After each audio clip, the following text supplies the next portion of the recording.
Audible.com isn't even a sword. It's more like a gigantic slab of iron. And you can heft it yourself at audibletrial.com/bonfireside chat. Some of our landings were desperate adventures.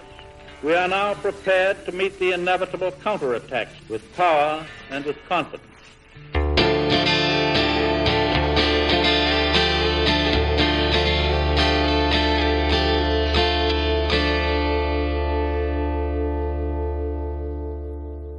My name is Gary Butterfield. My name is Kole Ross.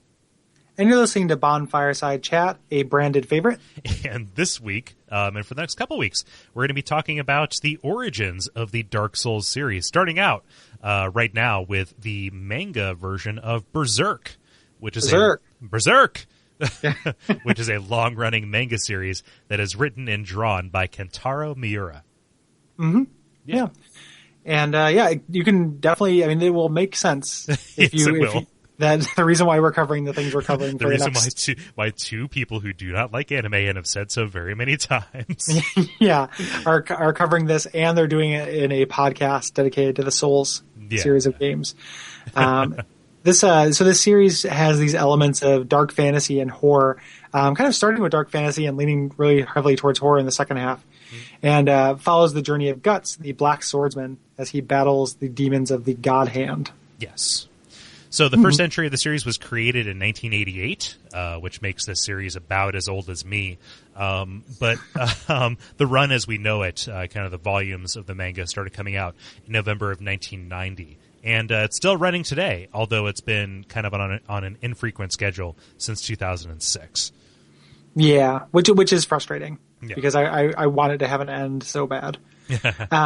One big thing that's notable about the series is it's very graphic. It doesn't hold anything back when it comes to violence, sexual violence, violent sexuality, sex and violence, sexy violence, and very disturbing, very unnerving, disturbing. Just ideas and concepts. It's pretty intense. Yeah. I would not recommend going into this if you're squeamish about things like rape and torture and mutilation. Yeah. That's what's happening in the thing. I respect the idea of a trigger warning. I do not make light of rape. However, raping happens in this. Yeah. And, we're going to talk about when it happens. Yeah. And I don't feel like for the most part, I don't feel like it's that exploitive. Like, I understand using it as a plot device when the story isn't about it is always troubling. Like, I agree with that. Yeah. This is not the most offensive use of it that I've seen. Yeah. There are instances where it is gratuitous. However, there are consequences to it. It's never treated lightly. It's never treated lightly, and it's never, yes, exactly. It's never the butt of a joke. It's never, in a lot of instances, specifically with one character, it's treated as the most horrible possible thing that could happen to a person. It's in a couple of characters, actually. There's two very, very, very serious things that kind of happen through the series, serious sexual assaults. Yeah. So anyway, we're going to talk about that freely. We don't make light of that. We don't think that it's not a big deal. We think it is a big deal, but we're going to treat the work as it is. Yeah. So the trigger warning for the series also applies to the show as well. So we're going to talk about this stuff. Maybe making fun of how ludicrously it's portrayed at times, but not making fun of the actual thing itself. Yep. Yeah. So we're on the same page there. Yeah. So why are we talking about a manga and anime on a podcast about Dark Souls? So let's answer that question right now. The works of From Software are both apparently and explicitly inspired and informed by Berserk. So this kind of intermission where we're talking about Berserk and then also a little bit later Kingsfield, this run up to Dark Souls. So we want to explore these things that are seen as kind of the origins of the Souls series. And Berserk is a fantastic place to start for a bunch of the following reasons, right? Yeah, and there's a lot of different comparisons. So like has become a tradition for the show when we're starting seasons, we're starting things with a list. And so these are some kind of points of comparison. So these are direct ties between Berserk and the Souls series of games. Starting off, probably most initially apparent is the setting. So both series are medieval European fantasies as interpreted by a real Japanese kind of lens. This is more of a Demon Souls than a Dark Souls. Demon Souls is really Middle Ages seeming, with its Boletarias and soldiers and such. The Dark Ages of Boletaria could be just step right out of Berserk. Berserk is full of miserable villages and castles and kind of very similar imagery. Yeah. Whereas Dark Souls probably feels like some of those same areas if they were more remote and also it was decades later. Yeah. Yeah. Like Dark Souls, the demons have already won, right? Yeah, and there's some stuff that kind of comes up a little bit later in Berserk that looks more like some touchstones from Dark Souls as well. Okay. So this might be a good point to notice or to bring out. Gary has read the entire series, whereas I am only about like halfway through. Yeah. And for this episode, we're covering these generalities and we're going through the Golden Age arc. And we're going to cover for the show in these first two, this episode we're going to cover that. For the second episode we're going to cover through the Conviction arc. Mm-hmm. The last kind of dangling things I might mention something about, but we're not going to cover them officially because in the third episode we're doing on Berserk, we're going to talk about adaptations, specifically the movie, the first movie, and maybe beyond if I might hose into some of those later ones, and then the anime a little bit. There are only 2 movies that are translated to English, so there's fan dubs and such. Oh, okay. Like is the thing. Like I just kind of did some searching around because I had I was going berserk and I had some berserk fever. Yeah. So I was kind of Googling around, and because I wanted to see specific things from the last one portrayed in film because it was the most affecting. Yeah. The end of this arc is the most affecting moment in the series for me. So yeah. So number 2 on the list, the tone. So the world of Berserk is a miserable one from which no hope escapes. It's oppressive, it's horrific, and there are dark secrets under every bright facade. Like just full dark, no stars. Right. Yep, exactly. Yeah. Anytime something seems like fairly happy, it's not.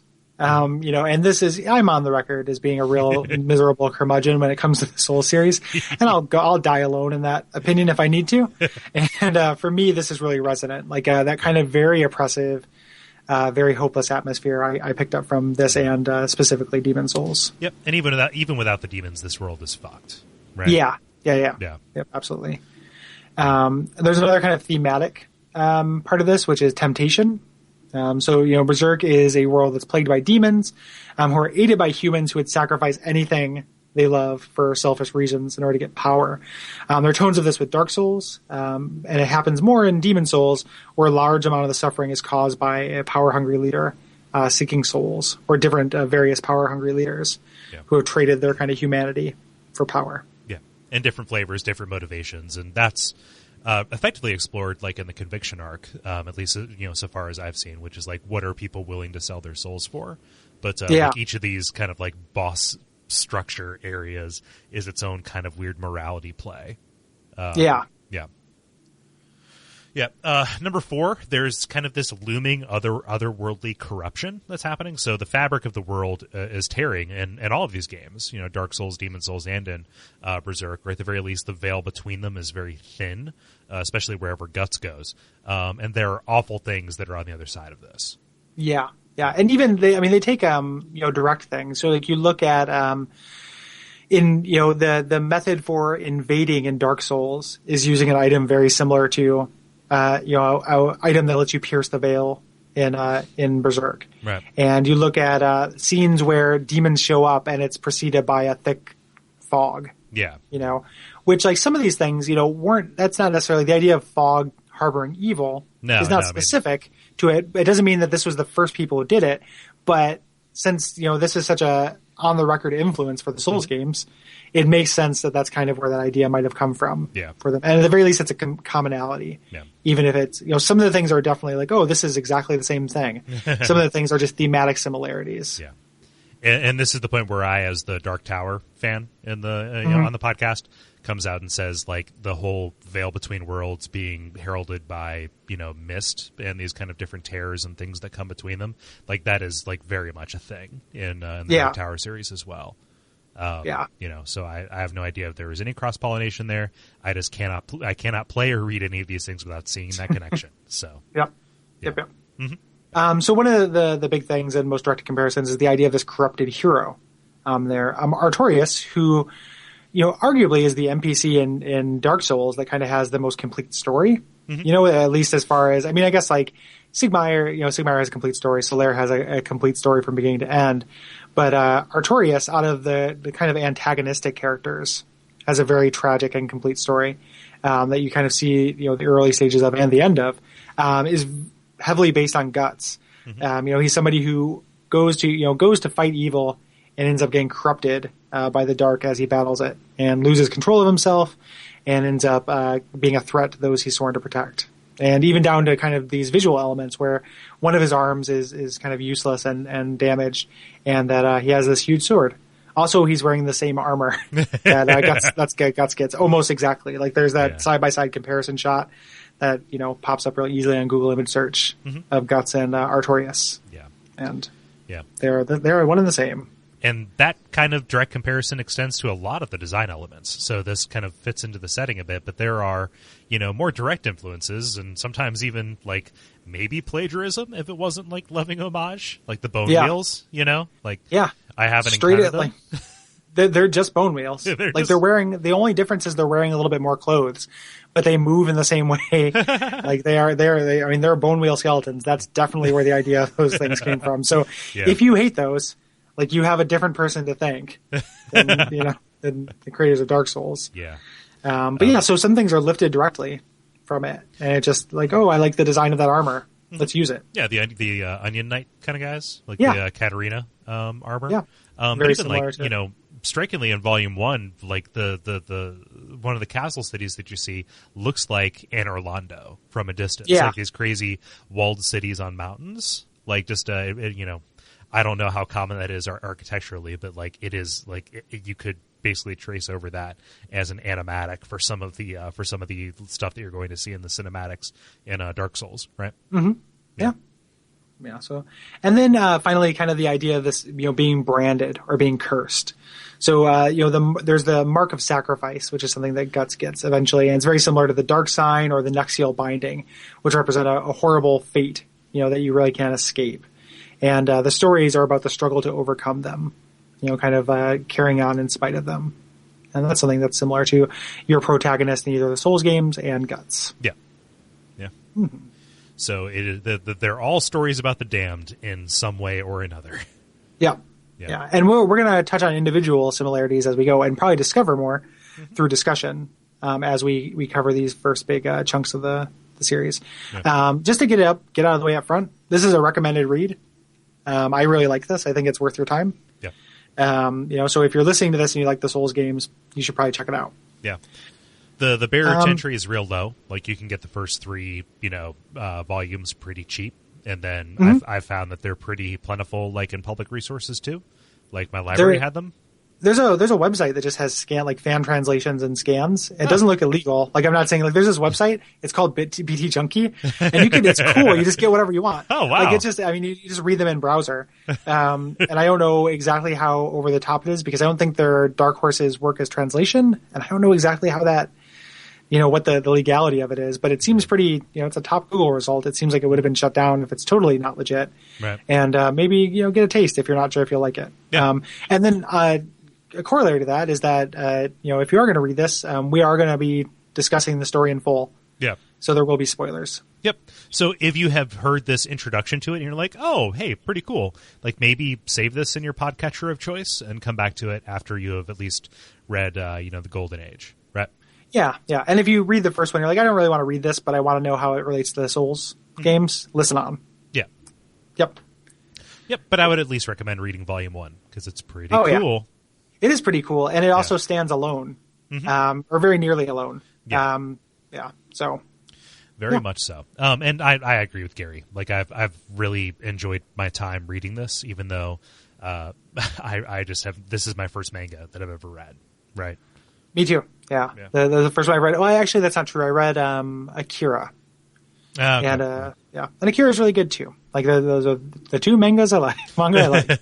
Actually, the plural is still manga, Mom. I'm not playing with my Legos. Yeah. So I like both of those things. But this is the second one I've read, and definitely the first one I've read in a very long time. Yeah. And cool. You read them back to front. It's hard to. I keep getting in the habit of doing it. I was trying to read regular comics, and it was difficult. Me too. So you have to adjust yourself. Yeah.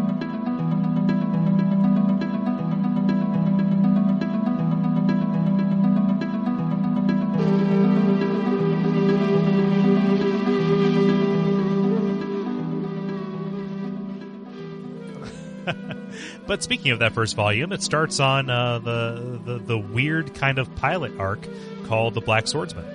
Yeah, it Right. starts with in the present, and then it moves to a flashback. Right. So, and it's I don't know what I think about that. Like, it is definitely a weird pacing issue to do, a quick story arc in the present, like fairly quick, and establish things, but then go and do a really, like, as long a flashback as I've seen. Just like the longest thing. I forget the actual the actual number of years, but like it was in the golden age for like 6 years. Yeah, the golden age, and it lasts a really long It's time like as far a as third page of the time, run. Like it is literally a third of the run. Yeah, it is a very long flashback. But we don't start off with that. We start out just being introduced to our hero, and some of the other main characters, and some of the kind of recurring things that you're going to run into. Yeah. So demons, apostles, Baelits, and the God Hand. Yep. So. And it's notable that the story starts, like, the first panel is Guts totally fucking a demon chick, and then she turns into a monster and he cuts her in half with a sword, which is the most fitting, like, let's say, like, libretto for the series. When I first thought that and went back to it, I thought that was true. And then when I when I kind of learned some of the things, I was like, man, it seems weird that Guts would have sex that casually. It's real, to do this. real incongruous. Yeah, like thematically it's appropriate. Like if you look at what has actually happened to Guts and the way that he approaches those things, even demons themselves, it makes absolutely no sense that it happens. And it makes sense in that the twin verbs of this series are, fuck and bisect. Like it just, like there's sex, both consensual and non-consensual, and just people getting cut in half for miles. Mm-hmm. And that happens right off the bat, So that part of it makes sense. But I thought it was really strange, like going back and looking, because I just picked up the first volume of it to flip through it before we recorded. And I was like, this does not feel like Guts from the end of the series. Nope. Which makes sense. There's like a 20-year span between, when it first started being written and where it ended up. Mm-hmm. But it felt very strange. Yeah, to have him doing that. Yeah, but it's like any pilot. Like it's going to feel different. Like they're exploring and stuff that like they start in what they think is an interesting road, and then they go down a far more interesting one. And like you look back at that starting point, it's like, whoa, where the fuck were we thinking? Yeah, and they're trying to make it hooky. Yeah, for like whatever audience. Like it just needed to be like, oh, this is badass.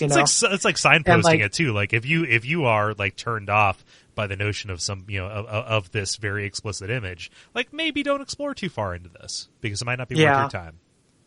And the one thing it does state right up front that is thematically sound, like as much as it felt out of character for Guts to be doing that, it did set up the idea that sex is not enticing in this series. Like, sex is a source of terror and discomfort. Mm-hmm. And that's a continuing theme that, runs through the whole thing. Yeah. So. Yeah, but that's very much just like a side vignette that isn't attached to anything that happens beyond it. But since that will be your first impression, this is the opening salvo that it fires, and it's a very bold and pungent opening salvo. Yeah. Yep. Yeah. So it kind of switches to more of a kind of like a Western tone where he's wandering town to town. Love it. After this, it's very, it is very much like a Western, and starts off, he follows a bunch of women and children in cages towards a town. So that's also setting this tone.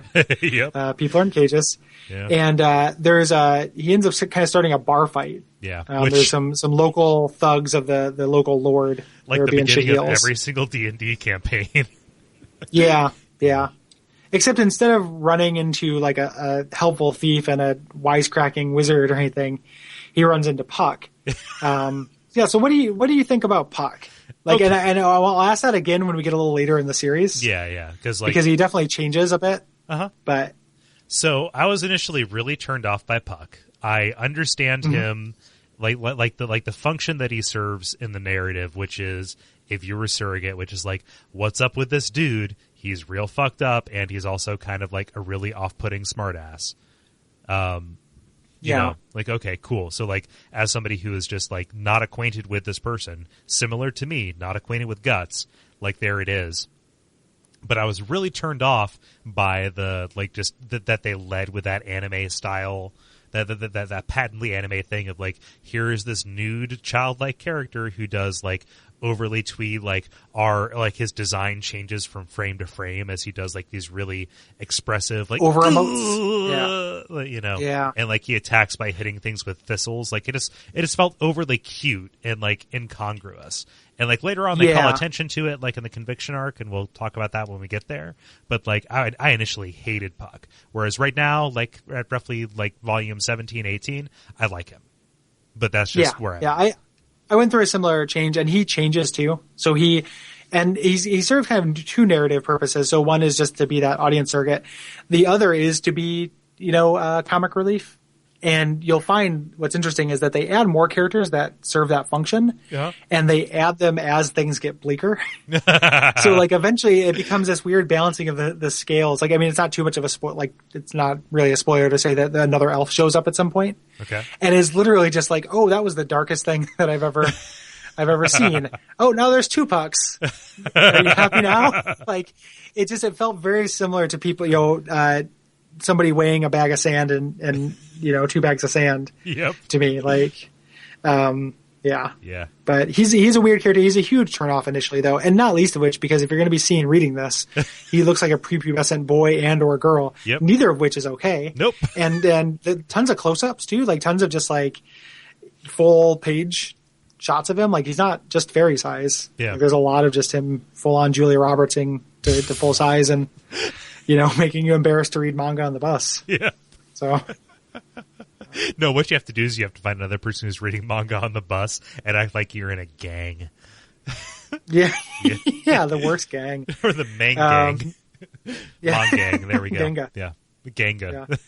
Yeah. Yeah. But Puck, real off-putting, but like I would say even like in the Guardians of Desire arc or the Black Swordsman, whatever, like he eventually serves his purpose. Like, once he's taken in as a pet, like just he worked for me, but like initially, like I stopped reading once I got to Puck because I was like, what the fuck is this shit? I put it down for months and I picked it back up. So yeah. So we find out that these the Baron in town who employs these toughs is working for a count, an inhuman count, who is demonic, and he's sending women and children to him for feeding. Yeah.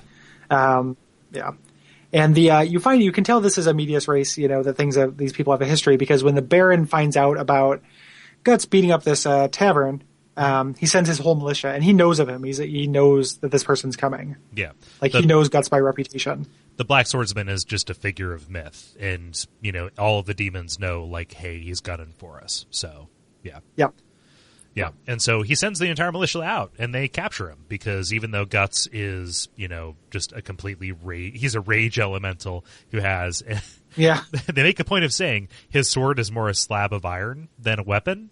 And they're using those exact words multiple times. Yeah, exactly. Which it's really strange. It's strange. It's consistent enough to be off-putting, I think. It doesn't make it's the kind of thing like I would like in a first-person account. Like the repetition would, kind of emphasize it in a way, and it has kind of a nice rhythm to it the way he says it. But having multiple characters refer to it as the same thing felt weirdly out of place. Like it would become a mantra, right? Like later on, later in this episode, we're going to talk about this sword was made as like a commentary on what you would use to kill dragons, which do not exist.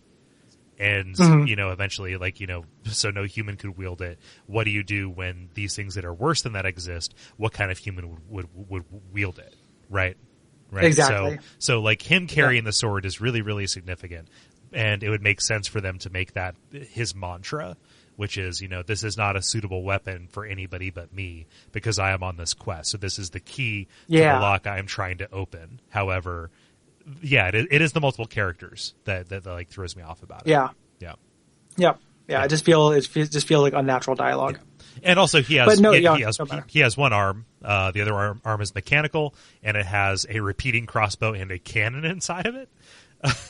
Yep. And he also is cooler than it sounds. Like it doesn't. It sounds like it's going to be cheesy, but I actually like how that works. Yeah. Like I'm kind of into it.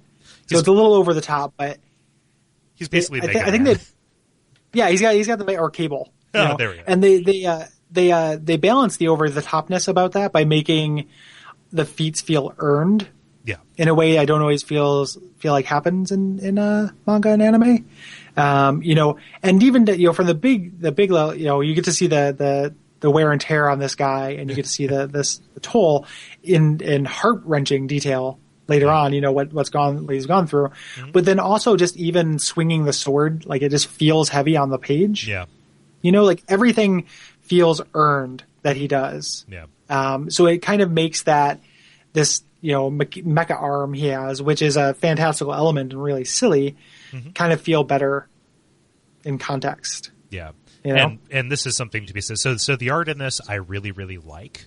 It can be it can be confusing until you realize that what they are primarily trying to convey is motion.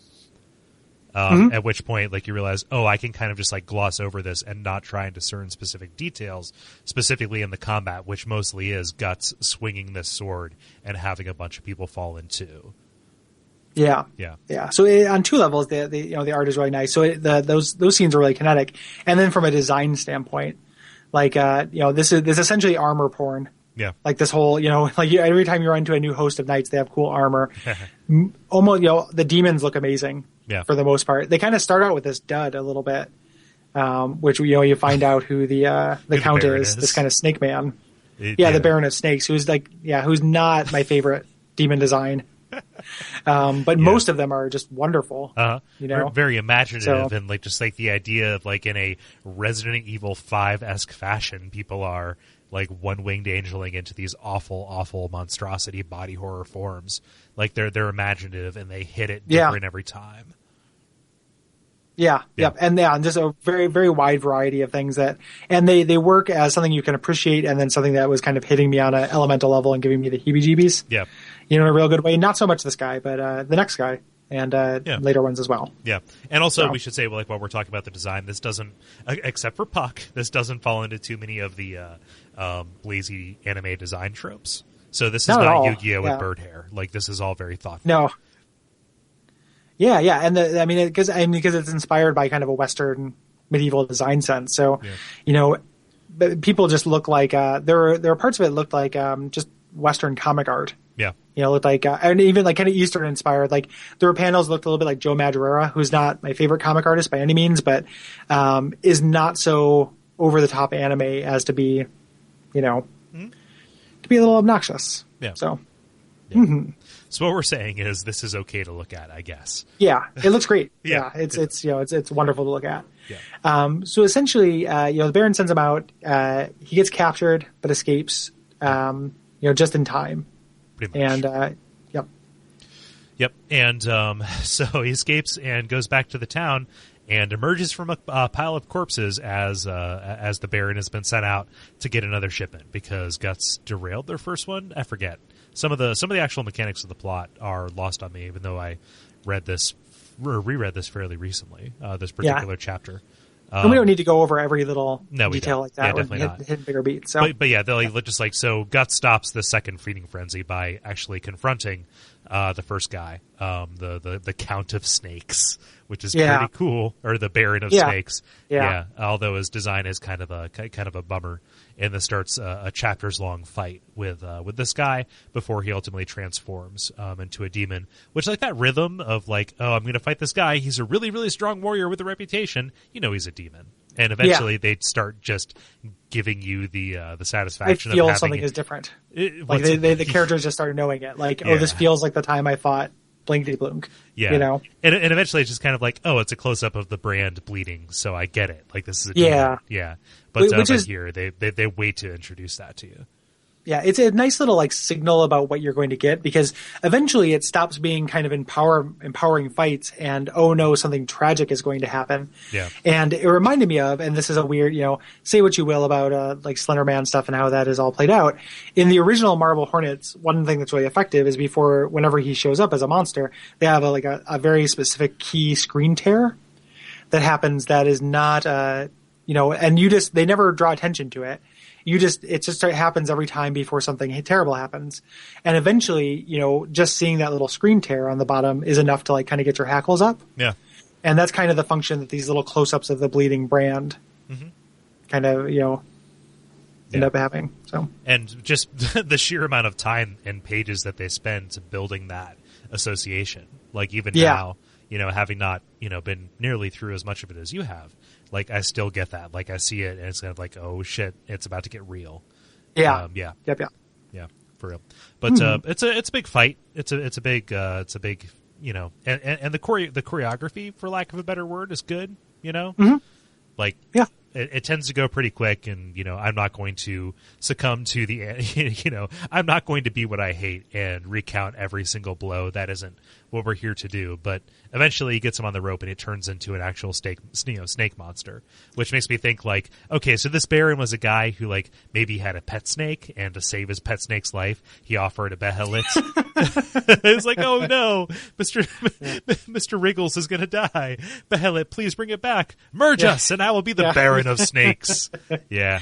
You realize that that this snake guy is the guy who actually killed Corcus. Oh, really? And like when shit hits the fan, yeah. Oh, wow! I had no idea. Yeah. Huh. This is the first appearance of this guy who shows up later. You know what? Actually, I do remember because they made a callback to it, and I was like, huh, he seems familiar, but okay. So like, he's got beef. They got beef. Yeah, exactly. It's and who knows what he sacrificed to the Baelit to like become this, which is a funny idea that I wish I had thought of during the thing, because some of these people are real goofy. Yeah. But they got beef. He's hunting down, people, and that's a nice little bit. It's not foreshadowing, but knowing what you know from reading further, knowing now, it's like, oh, of course he's hunting him down. Yeah. That makes perfect sense. But like the big thing about this is that this is where the mark of sacrifice, or the brand of sacrifice, is made really relevant, which is like it actually explains why this lone swordsman is beset on all sides by demons, whereas everybody else is treating it like it is not a regular thing. So even though this is his day-to-day and night-to-night existence, like, just this misfortune follows him because of this brand, although it's not explained exactly where it comes from yet. Yeah, and it's set up as a mystery where it comes from. Yeah. Because like people ask about it, Puck asks about it, things like that. Specifically, it's a night existence. So the idea being, like, he's going and hunting these things down, but at night they come after him. And you just get this idea of this, person who has not had like an actual night's sleep and forever. And they eventually start underlining that. But that was, in the many things to be sympathetic with Guts about, the idea of like having to be on monster watch from 6 p.m. to 6 a.m. every night just sounded miserable to me. Yeah. Like, yeah, that's pretty funny. Mm-hmm. So after he defeats the Baron of Snakes, I know the Count is somebody different, but I want to call him the Count of Snakes because that seems even better. But there's a further explanation of that. Like, that's where you find out about the nighttime, because Guts just totally by proxy slaughters a father and his child and his daughter. Yeah. As they're going back to town.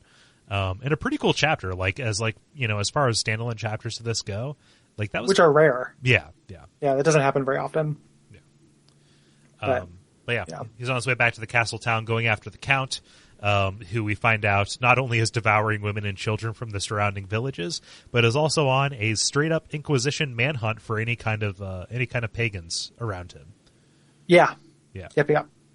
And that also underlines the the similarities between Demon Souls, which is this kind of Christian informed or Judeo-Christian kind of religion that is maintaining some kind of power over this world that is obviously falling to shit. And that comes up more later, but even here, just kind of like, oh, they're Inquisitors. Yeah. Yeah. Well, and the kind of like the dark, God being the unboss is a Japanese RPG trope too.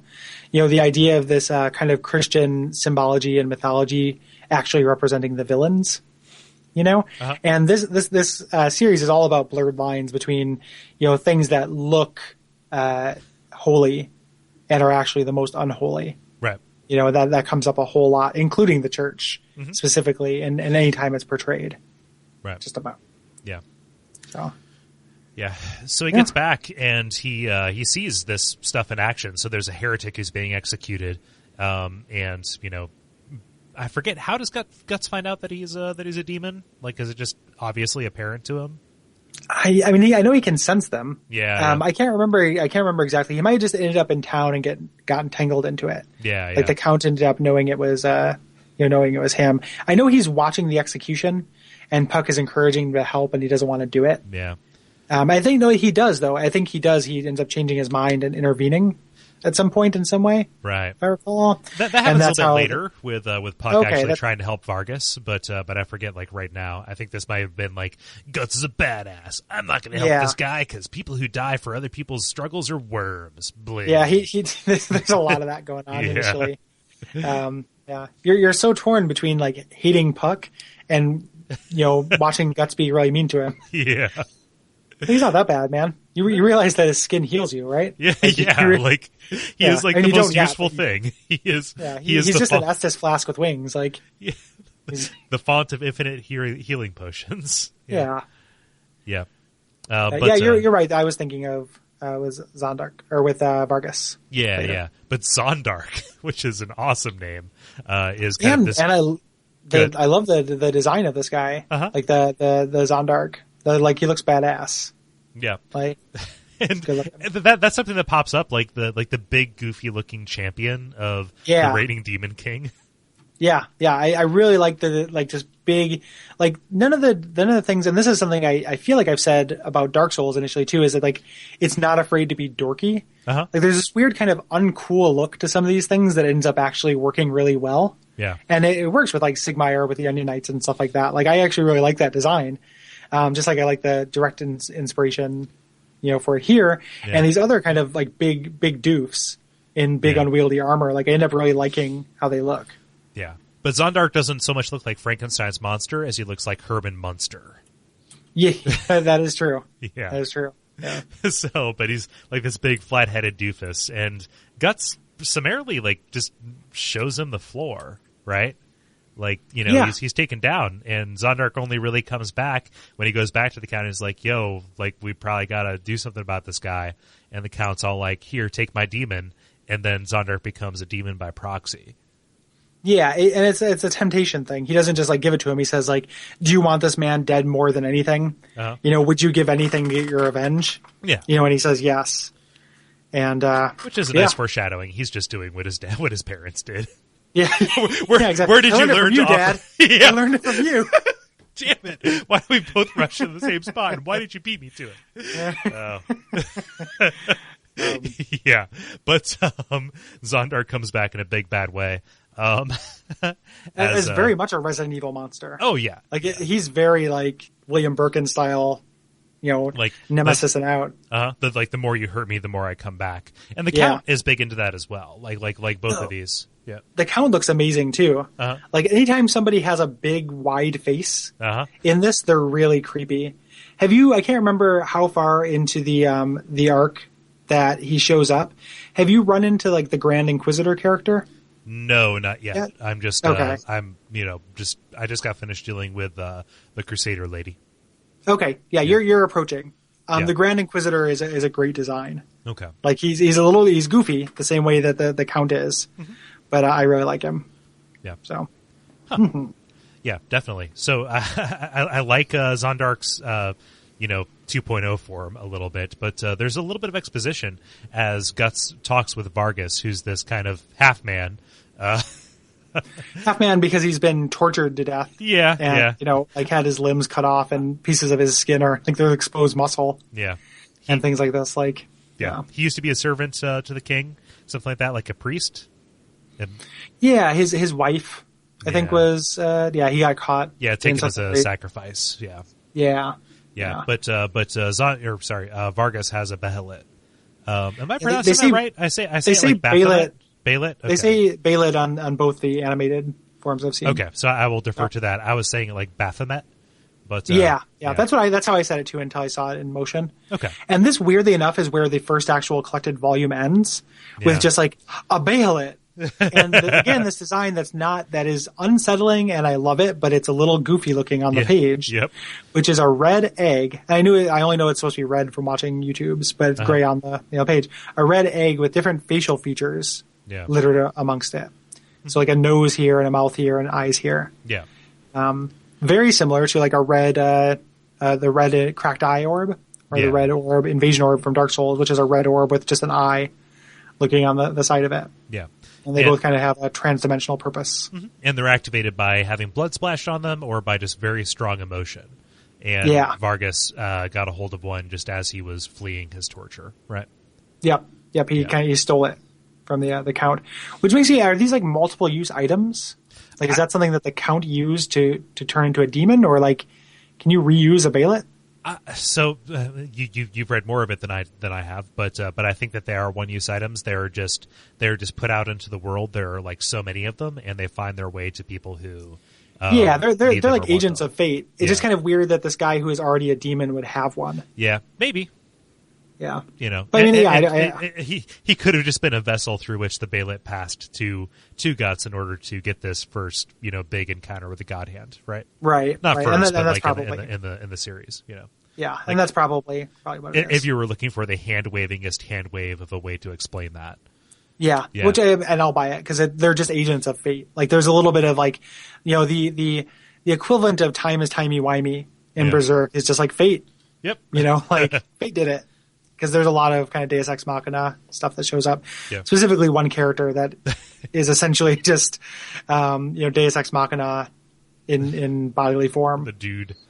Yep. Yeah. But I want to go, people make them on Etsy, make Bailets, and I kind of want one. Yeah. Just because it's really creepy and it will probably, every time I see it, a little bit creep me out. Do they tend to be costly, or are they? Like they're Etsy prices. So, I mean, I've seen like good looking ones for like $20. Oh, yeah. That's it's reasonable. egg size, so it's not huge or anything, but Yeah. There's also, Bailet cosplay. They're elf pillow-sized. Bailet cosplay? Yeah. What? Yeah, there are people who have cosplayed as Bailets, and they're horrifying. Jesus. So it's kind of like when I went to the midnight release of episode 5 of Star Wars, I think. Whatever the not episode 5, episode 3, the Revenge of the Sith Stairway to Lord. Stairway to the Ultimate Duel. Yeah. There was a big guy, like Samoan big, who just wore he was cosplaying as the Death Star. It's really funny. Yeah, that is pretty funny. It shows a certain amount of self-awareness. I feel sorry. I feel bad that I'm kind of laughing at somebody for their weight. However, that was a choice that he made to dress like that. So, yeah. But yeah. So Bailet cosplay sounds really unsettling, especially if it's functional. Like if you wire up an Aradino to it to make the eyes blink and the mouth move, or if you just bleed on it and you have to make an ultimate sacrifice. You pretty much. Yeah. But there's an awesome fight. So Zondark shows up in his crazy mutation form, nemesising all over the place, and brings down Vargas's shop after he has served his plot purpose of delivering this coupon to Guts and what's his name, Puck, and so the shop collapses. And Vargas is captured and ultimately put up on the execution block as kind of bait for a trap for Guts, right? Yep. Yeah. And initially, he doesn't want to, he's not going to fall for it. Nope. And Puck tries to urge him to. He has no sympathy for people like Blood. Who are weak. Yeah. Yeah. People are weak, which is not really how he ends up. It's really strange. It continues to be strange for a while. Uh-huh. It's just the golden age on is where they start developing his character, and he never really seems to end up here. So it's odd. Yeah. But the most important kind of part is that we are, so Puck tries to rescue him and ends up getting captured and given to the Count's daughter as a pet. There's this whole elf slavery subplot that they rightly cut out of, the Chamber of Secrets, and they don't cut out of here. But the most importantly, through the daughter, we get the backstory of the Count, and it will serve as a template for, kind of corrupt royal figures in the future. Yeah. Most notably, it's false backstory. It's like the backstory that a daughter would have heard about her dad without hearing the actual true awful thing. So, his backstory, apparently, as you know of at this point in the story, just his wife was killed by pagans, or by, occultist heretics or whatever. So that's why he's on this crusade, right? Yeah, he hates pagans because his wife killed pagans. Yeah. Not actually the case, but yeah.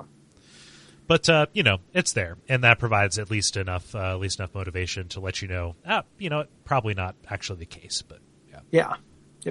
Yep. So Guts attacks the Count in his castle at night, and he kind of switches into his apostle form, which here's a design I really love, with his human face as part of his slug form. Yeah. That's great. Uh-huh. His little, and it's so always smiling. God, is that good? So good. Yeah, it's like he's like a serene Buddha on top of just this horrible gelatinous monstrosity. Like really, really horrifying gelatinous Yep. monstrosity. Like Yeah. I'm pulling up you can hear me typing because I'm pulling up a Google image search to look at him again right now. Yeah. Mm-hmm. But yeah, like and this just shows you like the attention to detail that they're going to put into really unnerving you with some of these monsters. Yeah. It's not a standard monster. Like No. it doesn't just turn into a monster. No. And that's always going to be true. Yeah. Which is great. Uh-huh. Yeah, but the Count goes ahead and says, "You fool! You will never beat me unless you cut my head off." And then, like at the very least, they lampshade that awful dialogue by saying, "Hey, thanks for the help, buddy." Yeah. He cuts his head off. Yep. It is his weak point for massive damage. And he manages to cut off the head just as the daughter kind of walks in. Yeah. And the blood ends up landing on the Bailet, Yeah. which is bad news, and it summons the God Hand. Right. So that is also proof that the Bailets are not one use, because this is the same Bailet that shows up later, right? Yeah, I think so. Yeah, Okay. I think you can just reuse a Bailet. Okay, cool. So Yeah, yeah, but, they're like a CD spindle. Throw a bagel in there. I like that. They're a bagel sandwich. Yeah, do you ever have a problem storing your unwieldy bagels? Yeah. Idiot. Use a CD spindle. Idiot. Fucking life hacks. I have an article that's probably going to go up on my work's website about awful life hacks. Good. Yeah. They're fucking annoying. Yep. But yeah, the Bailet opens up the dimension. It's kind of like, oh, this God Hand that we've heard about. They're here. They're back in Pog form. Yeah, I would get a God Hand Pog. Yeah. I love the designs of these guys. Oh yeah, yeah. Like, especially you know, Brain Skull, Mr. Brain Skull. Yeah, Mr. Brain Skull, Mr. Alien Brain Skull. Yeah, Mr. Anus Mouth. These guys would function as like this. Almost seems like, and what I thought this was going to be like, oh, these are the M bosses. He's going to be hunting down these people one by one. Yeah, and that didn't end up turning out to be the case. But in my video game sense was kicking in. I was like, okay, here's the part where they show, oh, and the Witch of Izalith did this, and Seath did this. You know, very much the same way. And kind of with my incomplete knowledge of the series, I thought that's what it was going to turn into. So knowing that it doesn't. Yeah, okay. And everyone has incomplete knowledge of the series, so like that could still happen, but it doesn't happen in 37 volumes. Yeah, yeah. So, yeah. Huh. But yeah, these guys look real cool, except for Miss Lady corset nipples hanging out. But yeah, she's the worst one. She's the least imaginative design. And they're in like a real like MC Escher-esque like. Floating space sphere. Specifically MC Escher, because it's got crazy stairs. So yeah, exactly. Yeah. Like Doma Castle. But it's real effective because it's the non-Euclidean geography that we all know and love, right? Yeah. From our day-to-day lives. from our waking terrors, yeah. But yeah, the God Hand is here, and we find out that Femto, Mr. Pac-Man Head, is the person that Guts is being such a jerk for. Yeah. Yeah. Yeah, he's after him. He knows him. Does he say his name at this point? You know what? I think that I would have noticed the first instance of Femto being real stupid. I don't think that it was said here. Maybe it was, but like calling your ultimate villain Femto is real dumb.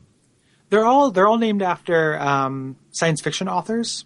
Like works of different science fiction authors, and Femto could be one of two things. I can't remember exactly what they are, but Femto it's an order of magnitude. Like there's like a femtometer or something like that. So it's that, or it's a portmanteau of two other words. Okay. Like is what I was reading online that don't mean that, but that's the other interpretation. The other people are all sci-fi author references. Okay, so yeah.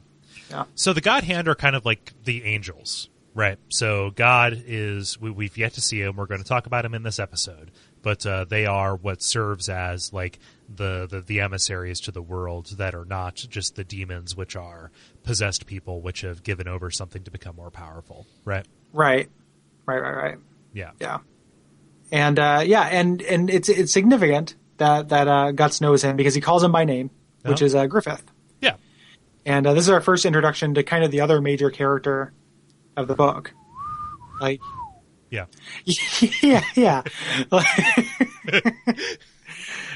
We'll get into it very shortly, but this gets so homoerotic at points. It does.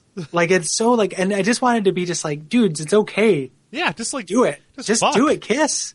Yeah, just like fucking see if you like it. Come on. Yeah, just check it out. Like it just ask me. Yeah. Like how could he say no? Yeah. How could I?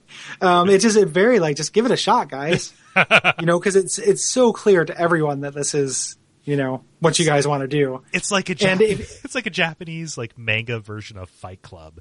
It's crazy. Yeah. Yeah. Well, like imagine if they had just done it, right? Like what would have been avoided? Like nothing. Oh, almost would have though, because there's fate. But like ultimately, what drives Griffith to do the thing that ends up getting him caught is the rejection, of Guts. Like not explicitly like I don't want to, dude, I don't like you that way. Yeah, but just taking off. Both of the big major turns are him being rejected by Guts and him being rejected by Casca. Yeah. Those two things, but like Griffith is in love with him. For most of this. Yeah. Like it's just very obvious. Like he is in love, and I don't know if I feel like Guts is not in. So it kind of is that story. Like it is kind of like he's not into him the same way. Right. And that just it causes a lot of pain, and that pain has to go somewhere. Yeah. And it goes to darker, bloodier places than I would imagine. So than if they would have just fought. Yeah, exactly. Which is fine. Yeah. Do it, guys. I mean, man, that naked bath fight. Just do it. Just do it. Like I'll watch it. I'm reading the book. I don't have to just get it over with, man. I'm comfortable. It's cool. Like do it. Playing volleyball on the beach in jorts. Yeah. Yeah. Exactly. Top Gun. Yeah. Yeah.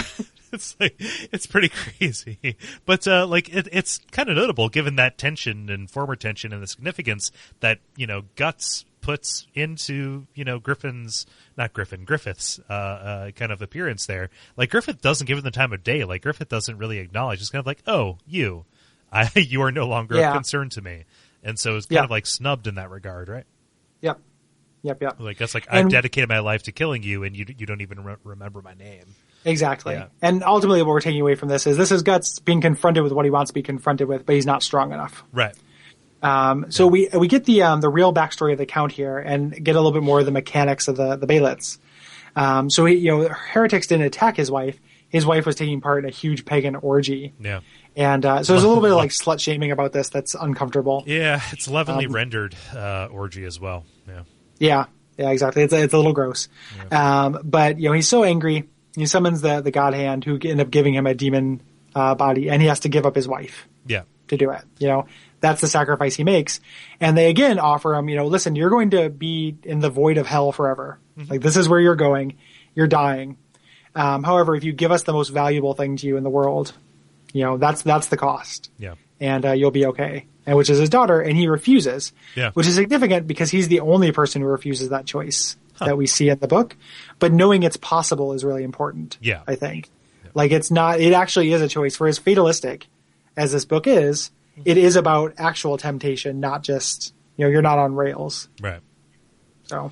Yeah. And like it's a redemption story that is totally not a redemption story because you will live out the entirety of your eternity as a windswept spirit in some kind of nether void.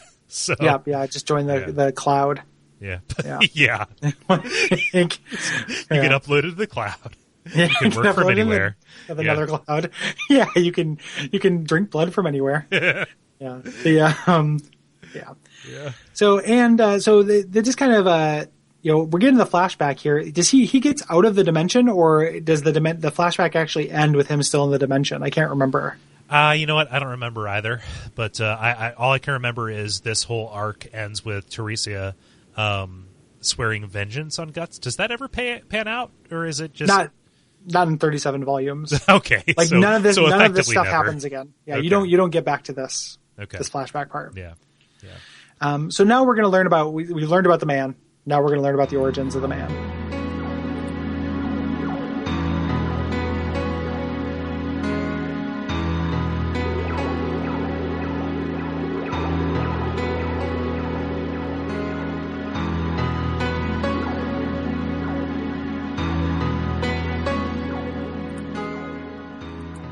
Guts is born from a corpse hanging from a tree, like giving new meaning to the word strange fruit. Yeah, his mom did not die in childbirth. No. His mom died before childbirth. Yeah. Ugh. Which is like some weird reverse Jesus and Mary kind of thing, which may not be entirely insignificant, but... Yeah.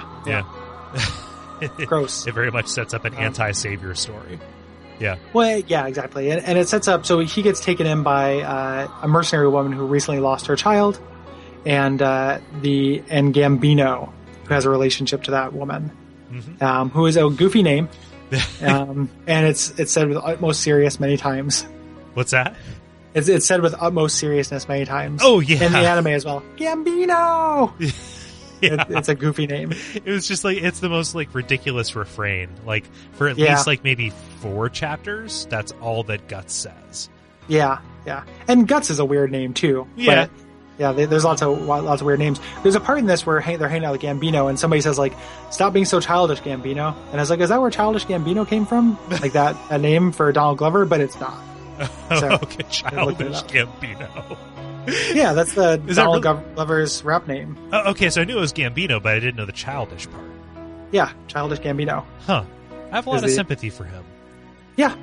Well, he's, it's because he's very open. Yeah.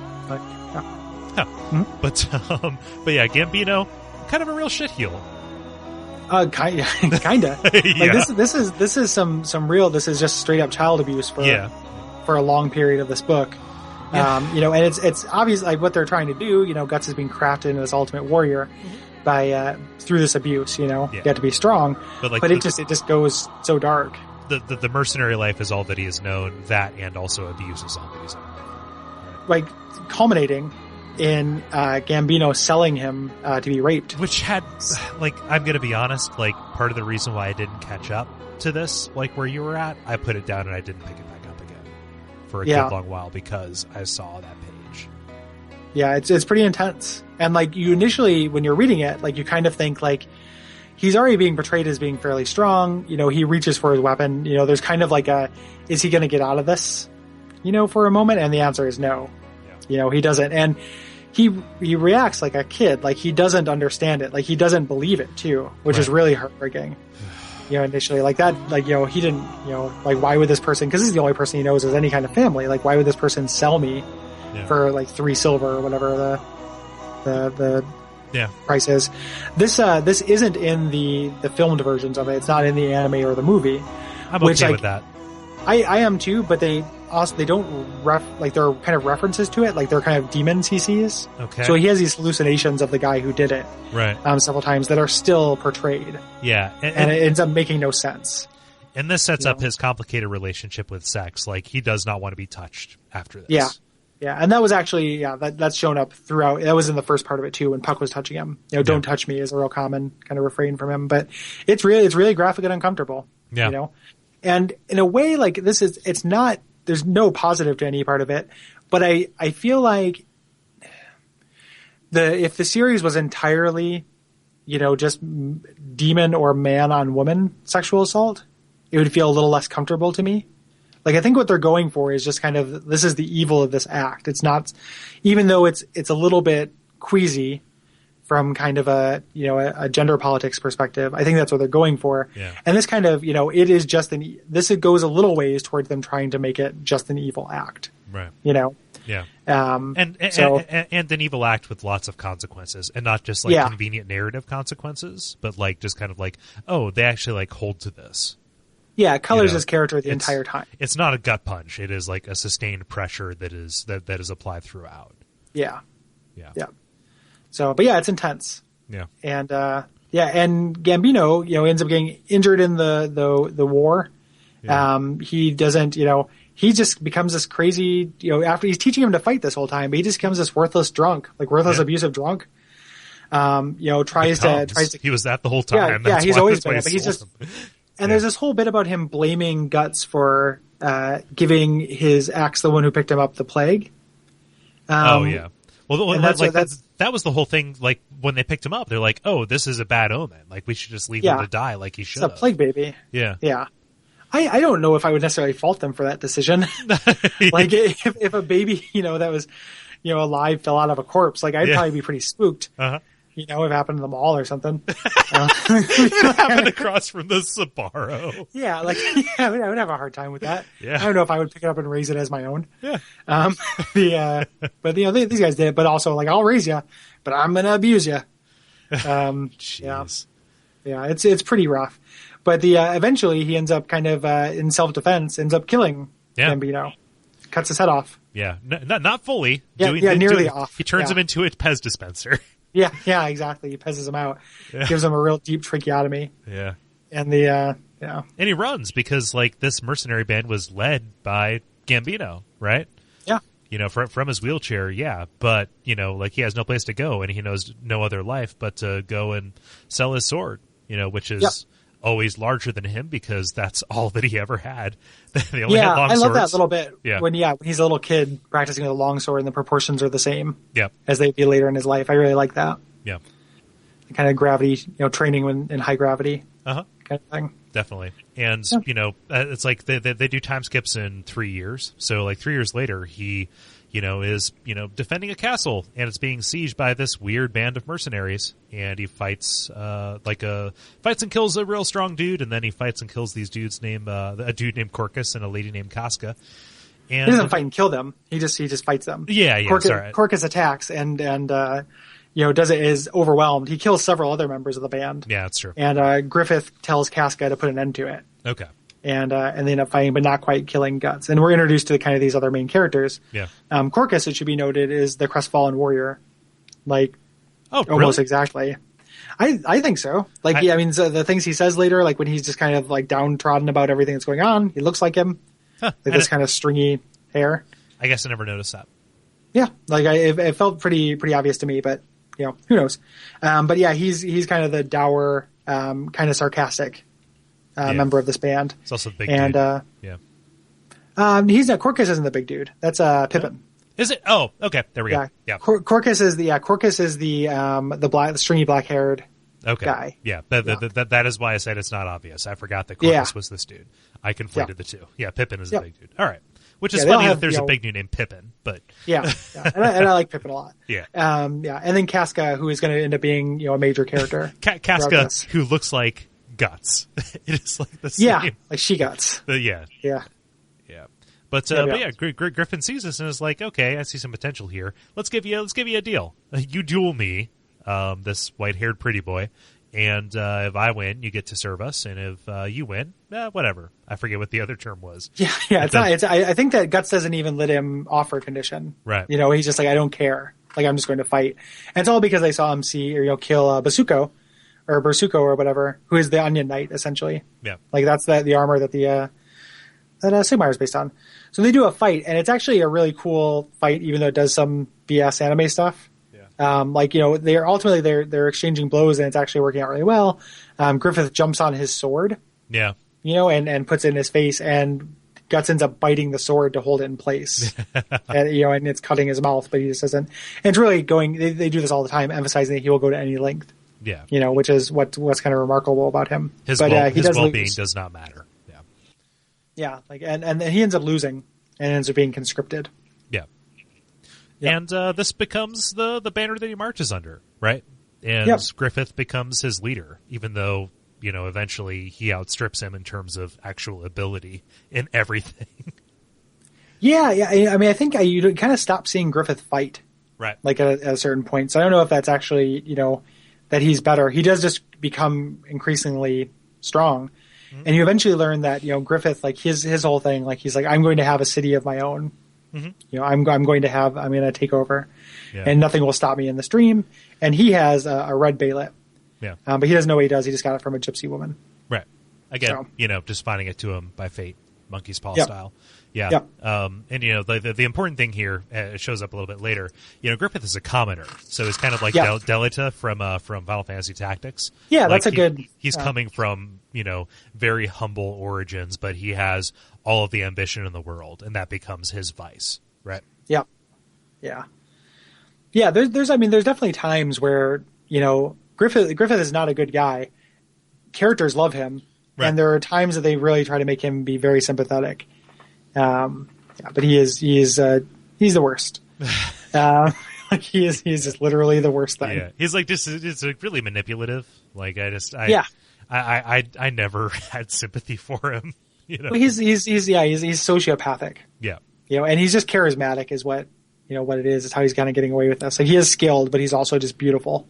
yeah. And that's yeah. I did not know he was a guy for much of the first introductory scenes. As anime does. Well, he's so feminine. Yeah. Like this is real. This is feminine on a new scale. I think that the term is bishonen. Yeah. According I to think TV that is tropes. Yeah, I think that's correct. Yeah. He's straight up Bishonen. So we move into they're continuing to battle, Yeah. and they end up working for the King of Midland, which is kind of the main kingdom. Yeah. Europe. This is the Boletaria. In this world. Right. Yep, yeah, exactly. Boletaria or London, in or England rather, in this world. Yeah, and so there, most of the next couple of mini arcs in here are them, going to different other cities to, be the sword for this kingdom, right? Starting with the siege at Chudor, which is where they encounter the first demon narratively that any of them ever sees, and it's very novel. So it's established oh, this is not right, even though this guy Nosferatu Zod, who ultimately turns out to be a demon. Is a figure of legend. Like, he does not die. Like, he's supposed to just be immortal, but just be a regular guy. And it sounds like a battlefield legend. And when they ultimately fight him, he's so good that he doesn't lose. And Guts, actually fucks him up a lot. Uh-huh. And that causes him to go into demon form. Yeah. Which, yeah. Yep. So he is an And apostle. He looks like the Taurus demon. Yep. Yeah. He is a Taurus demon. And he's interesting because he is not he is not just straight up chaotic evil. No. The way some of the other people, there's kind of a bit of a code. Yeah. He's a warrior. He's like Guts in that extent, except it's if Gut was himself an apostle, is the way that I read him. But, Yeah, exactly. Yeah. Yeah. So they get out. Griffith ends up kind of end up hurting him, not sacrificing himself, but hurting himself to help them escape. Right. And they get out just kind of shaken. And, or they don't get, and the reason they get out is because, Zod sees the Bailet. Yeah. And knows exactly what the Crimson Bailet means, which is, we'll come to light later. And, is the climax of this, and also sweet. Yeah. Christ. So that they're continuing to gain power, and they're so good. The king at this point is like, nobility is all well and good, but it's not going to win us wars and save our subjects. Like, these are the people who will. This guy is real cute.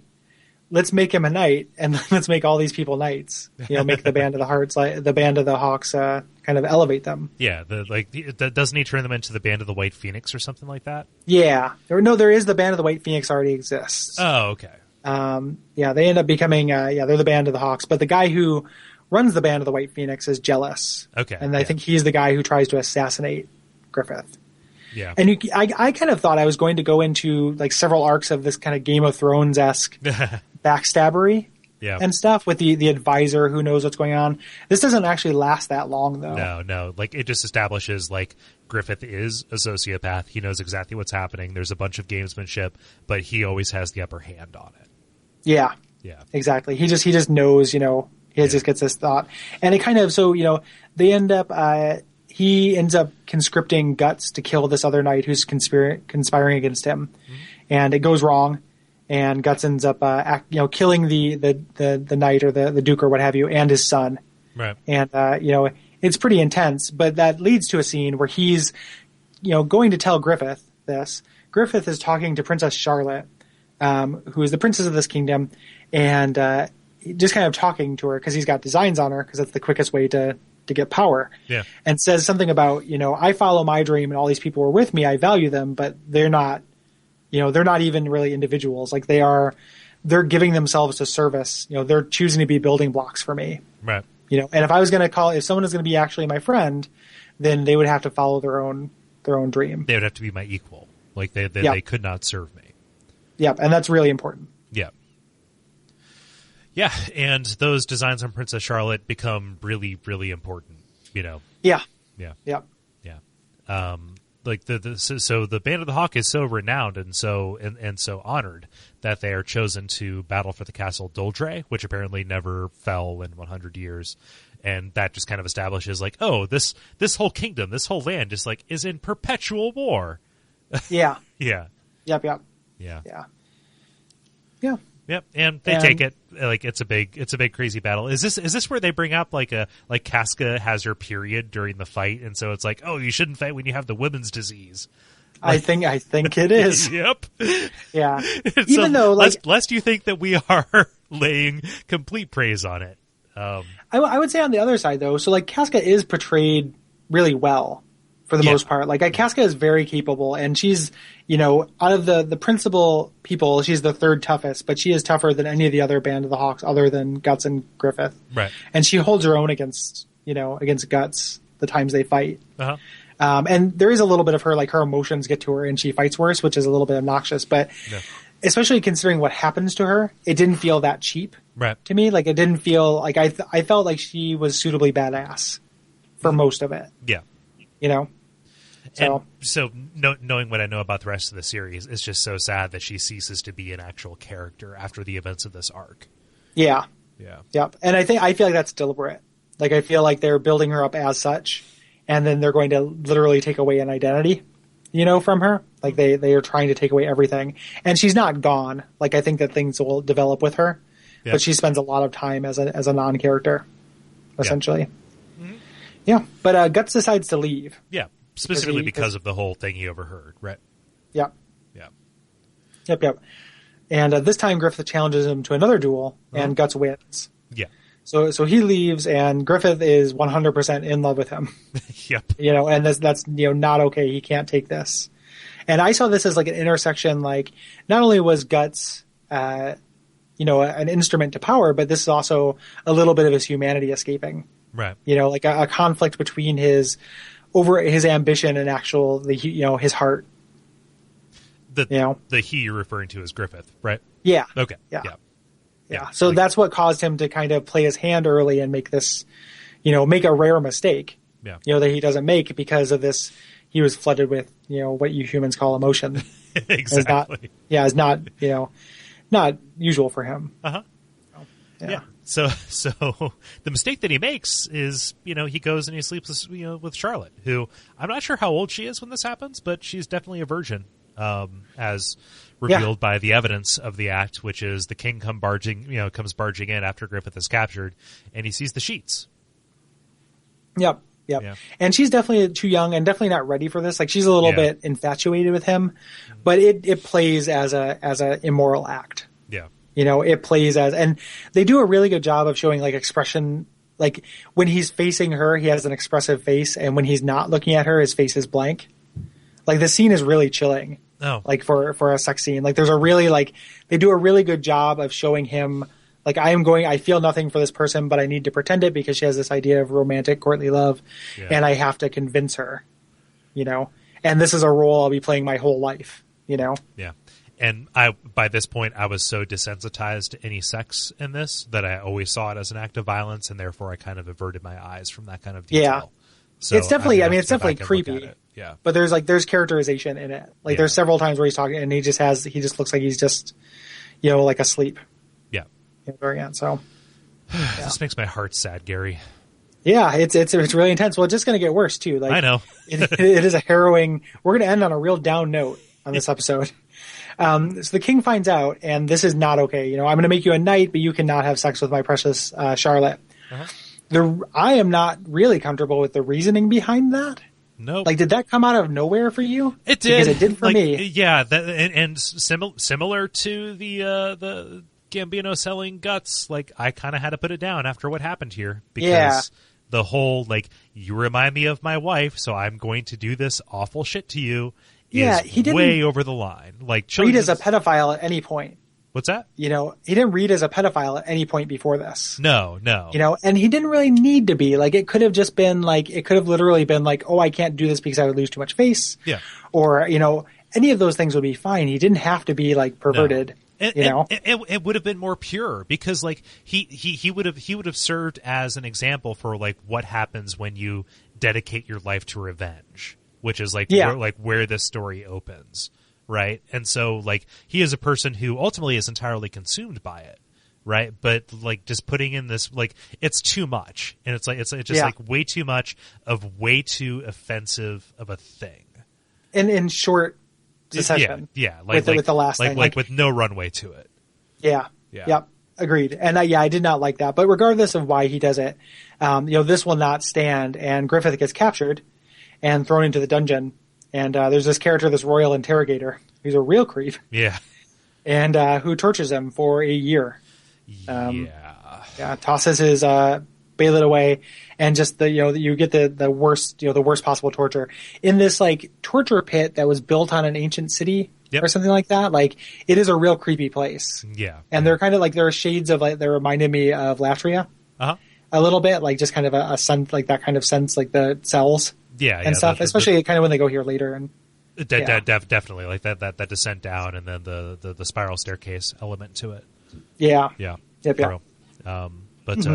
It really pays off later, just in like what for me is one of the most like disturbing things in the series. But it's all disturbing from here on out, pretty much. Pretty much. Yeah, it's just gonna keep happening. So the a year passes, and there's the Midland Army, in addition to getting revenge on Griffith, sets up the Hawks, like tells them they're going to do a training exercise, and then brutally slaughters most of them. And there's just kind of remnants that get away. Right. And those remnants are led by Casca. So, she takes over. Guts is left, very dramatically. Griffith, nobody knows what the hell. Yeah. Right. They just catch glimpses of it here and there. But like Casca's like, we've got to hold this together because the Band of the Hawk means something to all of us. Right? Yeah. And you do get the sense, like there is like a very nice sense of camaraderie, amongst them. And they're all likable characters other than Griffith. Right. Like I like all these people. I like Rickard. Uh-huh. I like, Rickard's great. Yeah, Rickard's great. And I like that he doesn't go away. So Guts is fighting in this weird, a year later, he's fighting this foreign assassin. And these people will actually, kind of spoilers, like they're a big plot point, this nation that he's from. Okay. After staying with this blacksmith who looks a little bit like familiar blacksmiths to us, and his daughter Erica. Yeah. And and the assassin is leading. He finds out the assassin is leading an attack on the Band of the Hawk. Yeah, and so he figures, I better go help my old friends, right? Yeah, and he's in love with Casca. Yeah. So very clearly, like like their relationship is set up even from the start of his tenure with them. Yeah. Yeah, it's not like it didn't just come up. Right. We're just bringing it up, but yeah. So Guts goes and rescues them. He at this point has continued to be the one-person army, taking on another army, cutting them in half, and Berserk cut a dude in half. Yeah, he loves cutting people in half, man. Yeah. And they kind of have this rough reunion, but ultimately she throws herself off the cliff and survives, and they swear their love to each other. Yeah, and end up consummating their love. Yeah. In one of the few non-violent sex scenes that's still a little violent, but it stops being violent quickly enough. Yeah, exactly. And it's one of the few like acts of consensual affection. Yeah. in the whole series, like, does not really happen, but it's happening here. It's the only time that like nudity in this series has felt good. Yeah. So. Yeah. But so somehow they get word that Griffith, like where he's at, where he's being held, and they decide they have to rescue him. Like Guts is back, and he's got the strength and he's got the wherewithal. Like, I'm not going to let Griffith rot in a dungeon, you fool.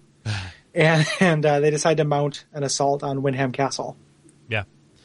And it's pretty crazy because we talked about this tower, but like the backstory that they give is very deliberate in making it this otherworldly, ancient, eldritch kind of place. Where they're descending down. Like this tower is as deep as it is tall. It predates the entire kingdom, and you see all these corpses down here that are all marked with the brand, which we have already established as being linked to demonic presences. So which is awesome because we know it and the characters don't. So it has that kind of dramatic irony, which is like, what are you guys getting into? No, you fools! That horror movie moment. Yeah. And when they eventually get down to Griffith. I'm glad you put this in the notes because I would have said it if you didn't. But he's like Sloth from Seven. Yeah. Like literally just exposed muscle, parts of his skin that have stripped away. Yeah. Like they go into like really uncomfortable detail. Like not since the torture of Michonne. Like, have I felt so uncomfortable reading a depiction of physical violence against a person in a comic? Yeah. Yeah. Like cutting out his tongue. His tendons, like, so he'll never walk again. Just letting him waste away. It's real, like, it's upsetting, like, on a very visceral level to me. Yeah. To lots of people, not just to me specifically, but yeah. Even though he's a shit heel, like, it's still hard to, it's still hard to hear about. And the idiot little torturer guy who's just like bragging about it. Yeah. That guy's a real piece of work and earns him his death. Yeah. So getting his head bisected. That's the other thing that happens a lot is the sword coming directly from the top and just splitting skulls in half. So it's either bodies with horizontal cuts or skulls with vertical cuts. Yeah. Yeah. But they get him out successfully. They have to carry him out. Like you never see his face. Like, they wisely keep his hawk helmet on. Because your imagination is like what, first of all, like, the illusion of this guy is still really important, and they play into that as well. Yeah. But second, what's this guy look like? Well, my imagination is going to be worse than what you're actually going to show. Yeah. Yeah. But while this is happening, Rickard is back attending to, the wounded at a camp, and then just, like, all hell breaks loose, quite literally, as demons come down and just start devouring people whole. And we're introduced to a new character, this weird anti-hero, I would almost say, like, Ravenholm-esque guy, the Skull Knight. Yeah, Deus Ex Skull Knight. Yeah. Who, again, and he looks a lot like the Dark Wraiths. A little bit. It's the same armor. Like, very, very similar armor. Like, I've seen a side by side. And I love the design of this guy, and I love that he is not it's cheap irony that he is, he's a good guy. Yeah. Or for lack of a better word, but I really like him. Yeah. He's still working to something of an inscrutable purpose, and I think his role pays off in what is, like, one of my favorite chapters of a graphic novel / visual medium in a while. But yeah, which we're coming up on, right? I think we're coming up. I think it's a little bit after, like, the real gut punchy stuff, but, like, I'll talk about it when we get to it. But he figures prominently into it. Yeah. But so the Band of the Hawk has their leader back, although he is diminished, and there's this sickening sense of hope that he will ever get better.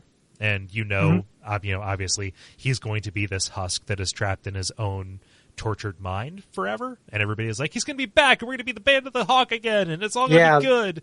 This is really heartbreaking during this part. Yeah. Like, no, you can't grind sausage into a pig. Like, it doesn't happen. And the king is super insane at this point, and he's gaunt, and he's just, sweating all the time. And he sends, several armies to go after them, ultimately sending the Devil Dogs, this band of convicts led by what looks like would be a offensive political cartoon. Yep. Depiction of some race. I'm glad you said that. Yeah.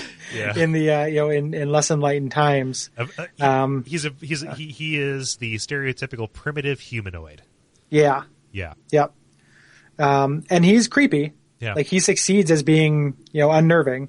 Yeah. The way there's a real ridiculous scene where he gets recruited, where he says something like, those are nice spires over there. They could use some decoration, like, throws a guy onto them. Like this, ring toss, horseshoes kind of thing.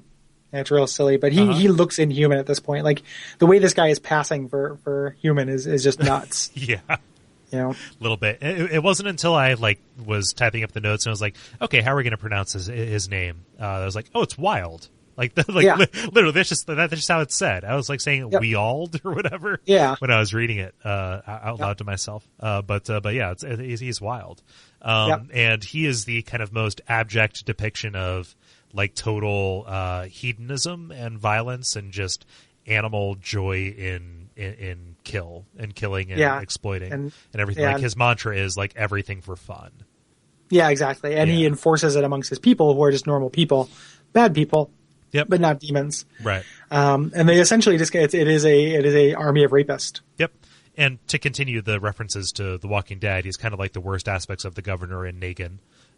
Except, he is totally willing to completely sexually assault a person. Yeah. Which is his MO, really, because, like, the most striking image of that chapter that he has, aside from his crazy pointy dick, is like marching under a banner that is naked women's torsos. Yeah. On sticks, like crucifix. There are parts of this, like, so when I react to a piece of art, one of the things that I want because I've seen and read a lot, and I like to be affected by things. That will go a really long way for me. And the way that this goes from being, in the middle of the kind of golden age when things are going great for the mercenary company, it's pretty bland. Like, it's like sword fights. Like, I like the characters. It's kind of cruising along. Yeah. But the way this starts getting worse and then keeps getting worse and then keeps getting worse and keeps getting worse, I found like impossible to put down. Like, I was just like, this is, wow, this is actually like having like a really deep kind of effect on me. And because I ended up liking the characters and was invested in them, these things that were happening to them, I just found really compelling and, narratively satisfying and surprising. Yeah. In a way that if the arc had turned around sooner, like, we have to go rescue him and there's kind of a boss monster in the thing and we've rescued Griffith. Yeah. That would not have been satisfying or at least not unusual. So as much as this stuff is difficult, I also think that the lengths they're willing to go to are part of what makes it so great. It's hard again. Nobody would fault Berserk for not being inventive enough with its sadism. Yes. Yeah. It reminds me of, I think I'm sure I've talked about it on the show before, but Alan Moore did a comic called Neonomicon that features some really disturbing sex stuff. Not all of it. Like, there's a scene though that's pretty unnerving. And it got a lot of flack for that, but it like, in terms of like, wow, this is making it like, I feel a very intense sense of revulsion and horror at this in a way that I think is intended. Like, I can't argue with it being effective. Like, it is not pleasant, but it's really, it really worked. And that's something that like I always pick up on, So I'm trying to pick up on the difference between this and torture porn, because I want to say this is effective and not like exploitative or gratuitous to me because it is a gut check on my humanity, right? Yeah. I mean, things have to get, like, things to set up things that what I think they want to do, they have to sell the consequences. I don't just want to turn this into the last episode of Bonfire Side Chat where like I don't need to go over that again, but like, I think that it has to get a certain level of dark to justify certain things. Right. Like to earn certain things, not even just justify them. Right. Like a torture porn would start with Griffith being captured and end at the end of this episode. The fact that there's so much of it that is, and I think that's really intentional from a pacing standpoint. Yeah. The fact that it's just like, here's a lot of page time set up to, a pleasant flashback. Yeah. Here's a lot of page time set up to like courtly politics. Yeah. It's all necessary. It acts as kind of like narrative ballast, right? Yeah. To make this have impact, that has to happen. Yeah. Part of it I'm reacting to is the imaginativeness of it and just the designs and seeing where they'll go. But the other part of it is just like, I feel like, demons, if you're going to like posit a demon as a thing, this is what it has to be. Yeah. Because what's the alternative? Like if something that is supposed to be the ultimate evil isn't actually the most evil thing you can think of, then it's kind of, it feels a little bit cartoony, you know? Like when you have you can't have like a red guy with a pitchfork and pajamas, it has to be like, actually, no, there's no part of it that's fun. There's no part of it that's okay. Right. There's no part of it that's acceptable. This is 100% unacceptable. Yeah. This is the most horrific thing that I can, as the author, like this is the worst thing I can think of. Right. And that's what a demon is. That's what's on the line. Yeah. And, like to to look at like what demons are, like external forces, that are actually like historically have just been the worst things about people that have been brought out. Right. Right. Like all the demons that we see here are just the worst parts of the people who sacrificed things that they loved played up. Right. Well, and just it even comes into like, it. Yeah. Like when God is introduced and he has that, and we'll get to it, where he's, do what you will, is the mantra. Yeah, which is also the mantra of the Satanists. Of Anton LaVey, yeah, exactly. And that's intentional, This is like humanity, this is what, it is the worst thing we can think of and done on the page instead of real life, because on the page you can have a 7-dicked horse monster, or what have you. And that's the worst thing you can think of. Like I don't think, it doesn't feel cheap or exploitive to me or somehow undersold or anything. Like it all works really well. It feels very justified. And it never feels cheap. I mean, a couple of those little beats, like I don't like the king being a child molester, and couple of those little bits that felt false, but yeah. mostly it seems rock solid to me. And kind of airtight with that. And this tilted me into the favor of Wilde being like a positive, not positive, but like liking him because he felt so incongruous. He was like garish. He was like a really gouty representation of like just he was like a literal rape monster is the way they put it in the notes, right? It's kind of like maybe dial it back a little bit, but like this justifies it a little bit or earns it, right? So yeah, I can see that. And it's just the one. So you run into this thing and it's like, Jesus Christ, this is the worst thing that can be. And it's like, no, there's a universe of these things. Yeah. Here are all of them. Yeah. And this is what they're going to do. Like, it just needs to be, I feel like it needs to be as bad as the imagination can allow. Yeah. And it's a nice bit of foreshadowing at the very least. Like it sets up what's about to happen because what gives Guts the strength to, put him on the ropes is, actually seeing him about ready to, I hate to say this, rape Casca to death with his crazy monster dick. Yes. And anime, manga, yeah. and manga. like he kills him by, or gets him into submission by cutting his dick off. Yeah. Yeah, which is it's a little bit weird. I can never run for office, Gary. Yeah. There are months of audio of me saying stuff like that, and I just can't. You didn't write it. I know. Like, Oh. Yeah. So, and then, Nosferatu Zod shows up and actually finishes Wilde off himself. Yeah. And Zod talks to Griffith and says that your Bailet will come back to you. Yeah. You have the Bailet, it ends up where it's supposed to be. You will get it. Yes. Your fate. Even though you cannot respond to me except in dots, I assure you, your Bailet will come back. We know Japanese media. Those dots mean things. We just can't hear them. Like, other people around know what they mean. Yeah. So, kind of like the laughs. Yeah. And this kind of sets up the whole end game for the Golden Age, which so in the run up to this, you coming out and saying like 13, this is where it gets real good. I believed you because I believe and I trust your taste in these things. I didn't realize how good and how real these things would get until I got here. Yeah, it gets really rare. Really. Yeah, real. Rare. I would say rare in that too. Like it's underdone and like half baked in like this crazy narrative metaphysical way that I so fucking love. Oh my god! Like they're crossing dimensions and shit. Yeah. It doesn't.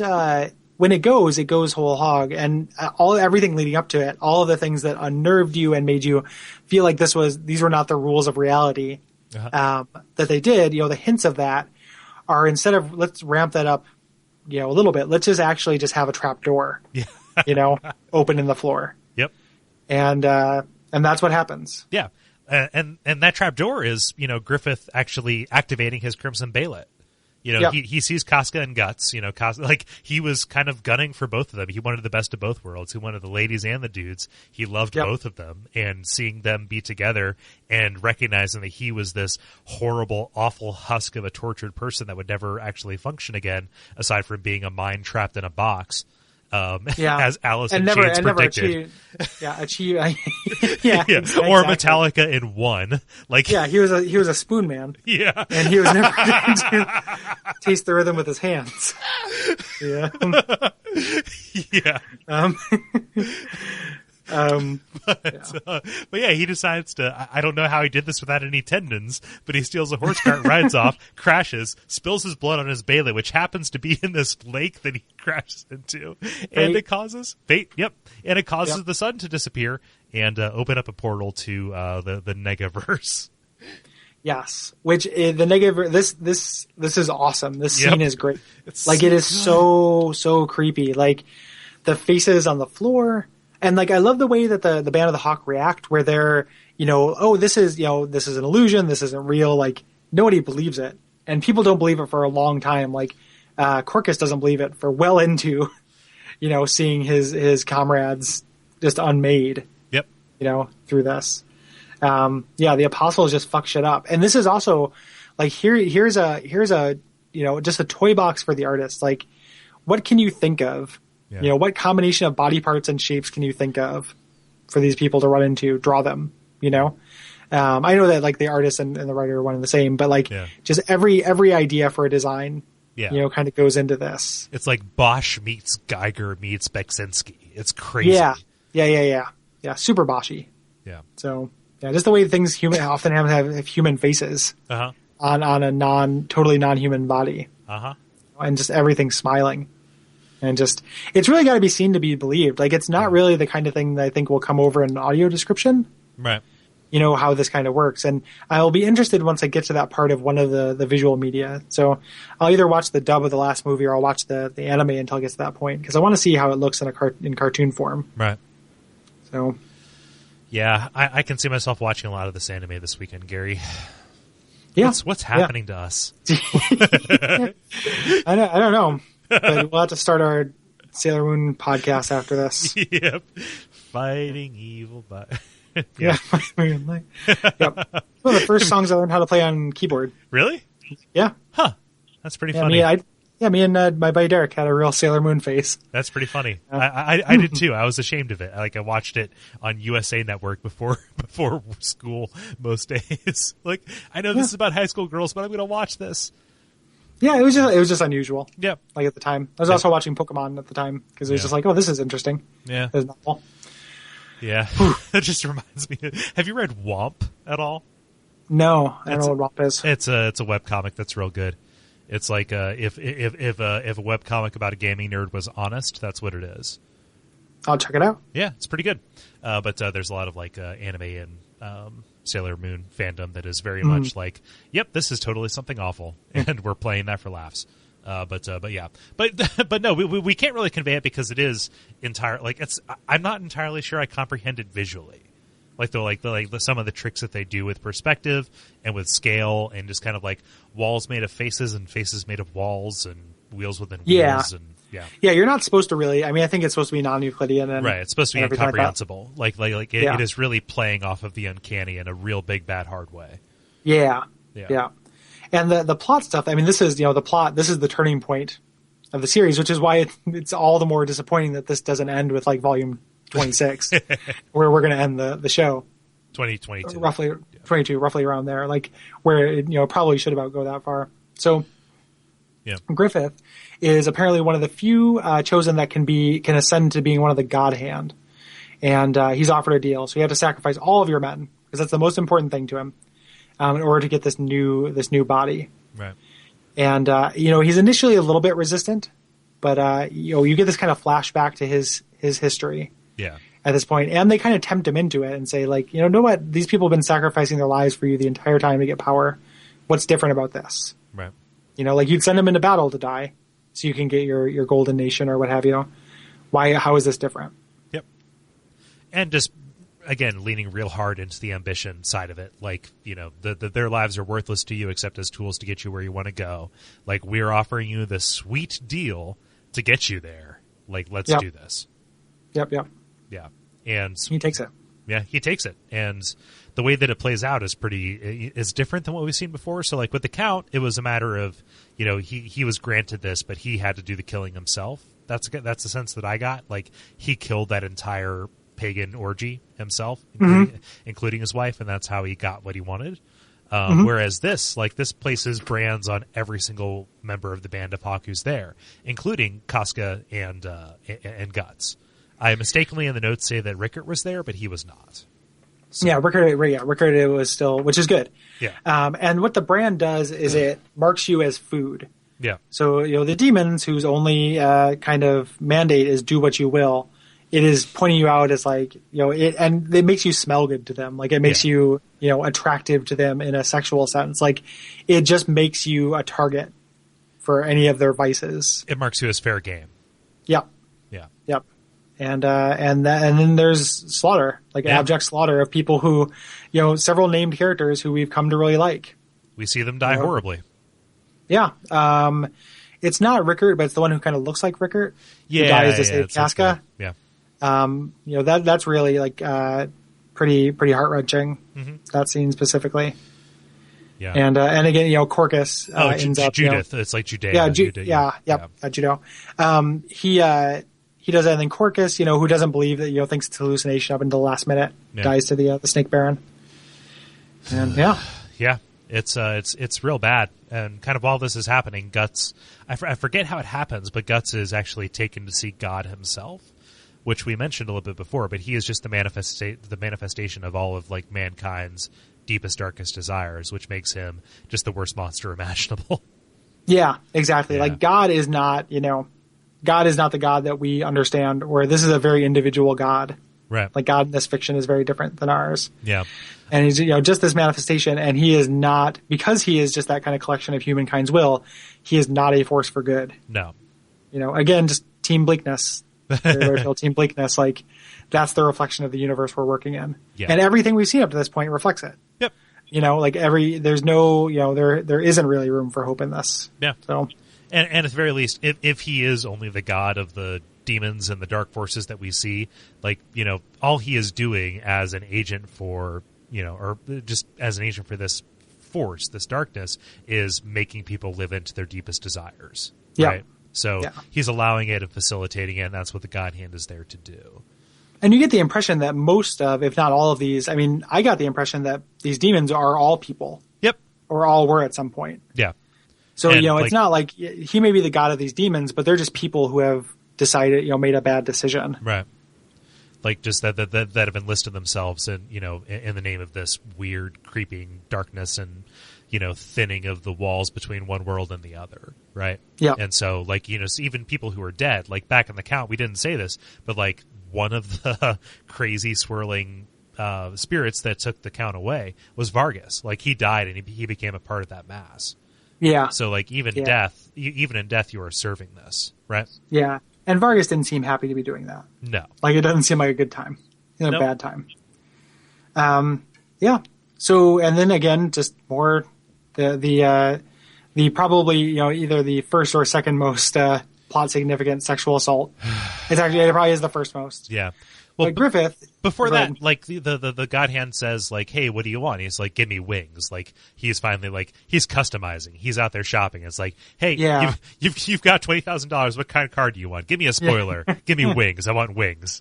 And so he gets that, and so he cocoons up, and then when he comes out, he is a full on monster god, and he is looking for, Yeah. He wants, he's given up this far. He's crossed the event horizon, of humanity. And the subject of this is going to be, Guts not being available, ends up being Casca. And probably because it would hurt Guts as well, even though he's kind of in love with both of them. Yeah. And he rapes Casca.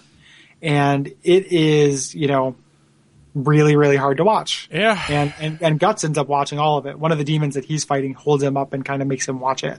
Yeah. Like that's how he loses his arm. He is being gnawed on by like a big frog-like demon, and he cuts his arm off like a fox in a trap in order to get away. And these demons are so bent on making him watch it that another one pins him down, and that's how he loses his eye. It pierces it trying to hold it open. Yep. Yeah. Yeah, exactly. Yeah. So really, really intense stuff. Yeah. And And it acknowledges how intense it is, because after everything is settled, like, Casca is ruined. Like, just her mind is entirely gone. Yep. She is, she's not okay. And that plays heavily into the rest of the series as well. Yeah. And kind of becomes a normal thing. I don't think it's over. I don't think that she'll stay like that forever, but that is definitely, where she's at in the status quo. The Skull Knight comes and rescues them and takes them to Godot's place, the blacksmith, with Rickert, who I think, not at this point, but he trains to be a blacksmith as well. Just Rickert the blacksmith, another tiny connection. Yeah. So taking them there, and it's just Casca and Guts, the only people who make it out. They have the brand, and that's very unusual. You get the sense that people who are branded do not make it very far. And really disturbingly, Casca gives birth to a deformed demon fetus. Standing up. Yeah, which we've seen before. Like, it's shown up kind of as foreshadowing in coma fantasies and stuff before this point. Yeah. And also, just, again, small connections. Demon fetuses, 5'3". Yeah. Yeah. Yep. Yeah. Indeed. But yeah, she gives birth to it, and then it goes away. Like, it actually disappears, walks away. And my understanding is it becomes plot significant. But yeah, yeah, very much so. but that gets into spoiler territory. So after all this happens, and like all of this reality is kind of settling back in for Guts. He is entirely just unaware of what happened, except for what the Skull Knight tells him. And what I refer to as like one of my favorite chapters is called Sprint, which like if you had to read one, just kind of like it's one of the more visually striking ones that doesn't involve the crazy weird geometry and creatures and stuff. And that is just after he wakes up, just like running through the wilderness, trying to find Casca, like just trying to run away from himself. And just the way that it tells the story in this weird mantra-like style, like the closest approximation I could find, and I don't know that it comes like it feels like a disingenuous comparison, but it feels like the Dr. Manhattan chapter of like the origin story from Watchmen, just where it's just kind of like, okay, all of this is hitting in. And it's the Skull Knight talking to him as he is trying to run away from it. And it's like, this is what you're trying to run away from, but you're going to spend your entire life running towards this. And like that is real cool. Like I would say Sprint like stuck out to me as like not the highlight, because like there's not an awful lot of plot movement aside from like setting it up, but like visually and execution wise, it's so good. Yeah, it's really cool. Yeah. Yep. It is a good thing, and it plays out. This is a real turning point, and you'll get to this a little bit more, and we'll talk about it in the show when we cover a little bit deeper in the series. But it's a huge turning point for Guts' character. Like the part, like when I was talking about how the Guts of the first couple chapters never shows up, right. It's more or less true. Like he changes a lot, and he starts evolving at this point, right? Heavily, and this is not, again, at the risk of repetition, it is an ultimately heinous act, but it's not for nothing. Like the ripples are felt throughout the entire thing. Like up until this point, he's been a dog, and now he has like his driving force. Well, somebody says when he leaves, Jado or Rickard are trying to convince him to leave, and says, you have to choose between this or Casca. Like, if you leave, take her with you. Like, this is, this needs to be about people. It can't be about, whatever this is that you're fighting for. Choose her. And ultimately, like as we move on, that's what this is going to be about: is him attempting to do that. Right. There's no. And that, plays into a lot of my cosmology, where like I feel like grander meaning is hard to find, but you can find meaning in individuals. Right. Like a human connection is pretty much the only thing that we have, because everything else is, non-existent, and when it does exist, it's often cruel. Uh-huh. So finding like that kind of thing is really important. That is not an original observation. It's not particularly deep, but the work kind of supports it, with him, changing his mind and turning his back on this kind of, destiny and world, this kind of fate, and instead trying to invest in one person. Nobody on their deathbed says, I wish I had spent more time at the office cutting demons in half. Yeah. Yeah. Nobody wishes they had spent more time bisecting. Exactly. Oh man. And so things kind of end with him meeting his Q/Lucius Fox and getting his armament. So like I alluded to the sword earlier, but like the Dragon Slayer or whatever he has, this gigantic sword that is longer than him somehow, yet he still carries it. It was made as like an art statement about like the king says he wants a sword that can kill a dragon. Well, dragons don't exist. Therefore, this weapon does not have to be used. Yeah, the sword can't be used. And now it's kind of like the monsters are so much worse than dragons, and the person is so much worse than somebody who would want to kill dragons, and it's the only possible choice. Yeah. It's real cool, and it feels like a starting point. Like it's a good point for us to end this episode. And a nice, things kind of go the next as many issues or whatever is very good as well. Yeah. And then, spoiler, it starts kind of treading its wheels real bad. And then stopped kind of coming out. I'm really worried that it will never end. I kind of wonder how old Miura is. Like, I recognize that like maybe working on this one thing for 30 years might not have been the wisest thing. Like maybe he has other things he's done. I'm sure. Yeah. Like I've looked him up a little bit. But there have been like some interview or something like that where he said he's like less interested in it, or he's losing interest in it. Yeah. And just, that's really frustrating when, if you complete the series as what's printed, the last, several of them feel very superfluous. and just please give it an end. Just make it a story, and then walk away from it. Right. Like, I don't understand how you can not want to do that. Right. So, unless he has designs that he just does not have the energy or wherewithal to execute on, at which point, like, it's just a disservice. So yeah, that's true.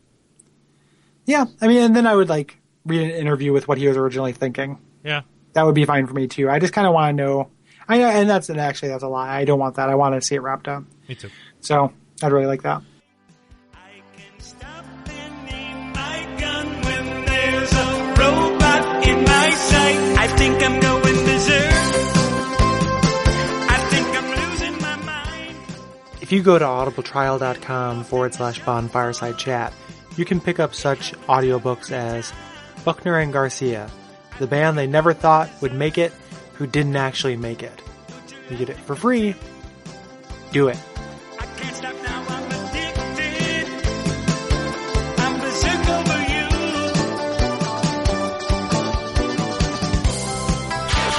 The humanoid must not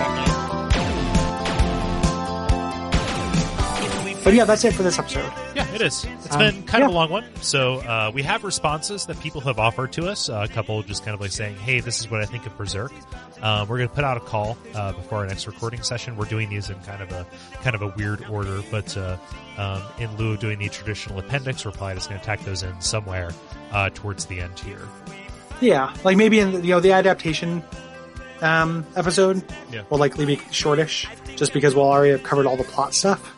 We'll just be talking about differences and kind of generalities, so that might be a good place for them. Yeah. So, and that's the first half of this, so we're covering up through the conviction arc next time, which is also real cool. If you're reading along, do that. It's kind of a weird episode for us, so tell us what you think. We haven't done this. It's not about a game. It is strictly a narrative thing with no elements of interactivity, so, we kind of followed the narrative pretty closely. Yeah. Tell us if you think that worked. If you don't think it did, we're playing a game pretty soon. So I'm already you've already beaten this game, and I fucking love this game that we're talking about. So. It's great.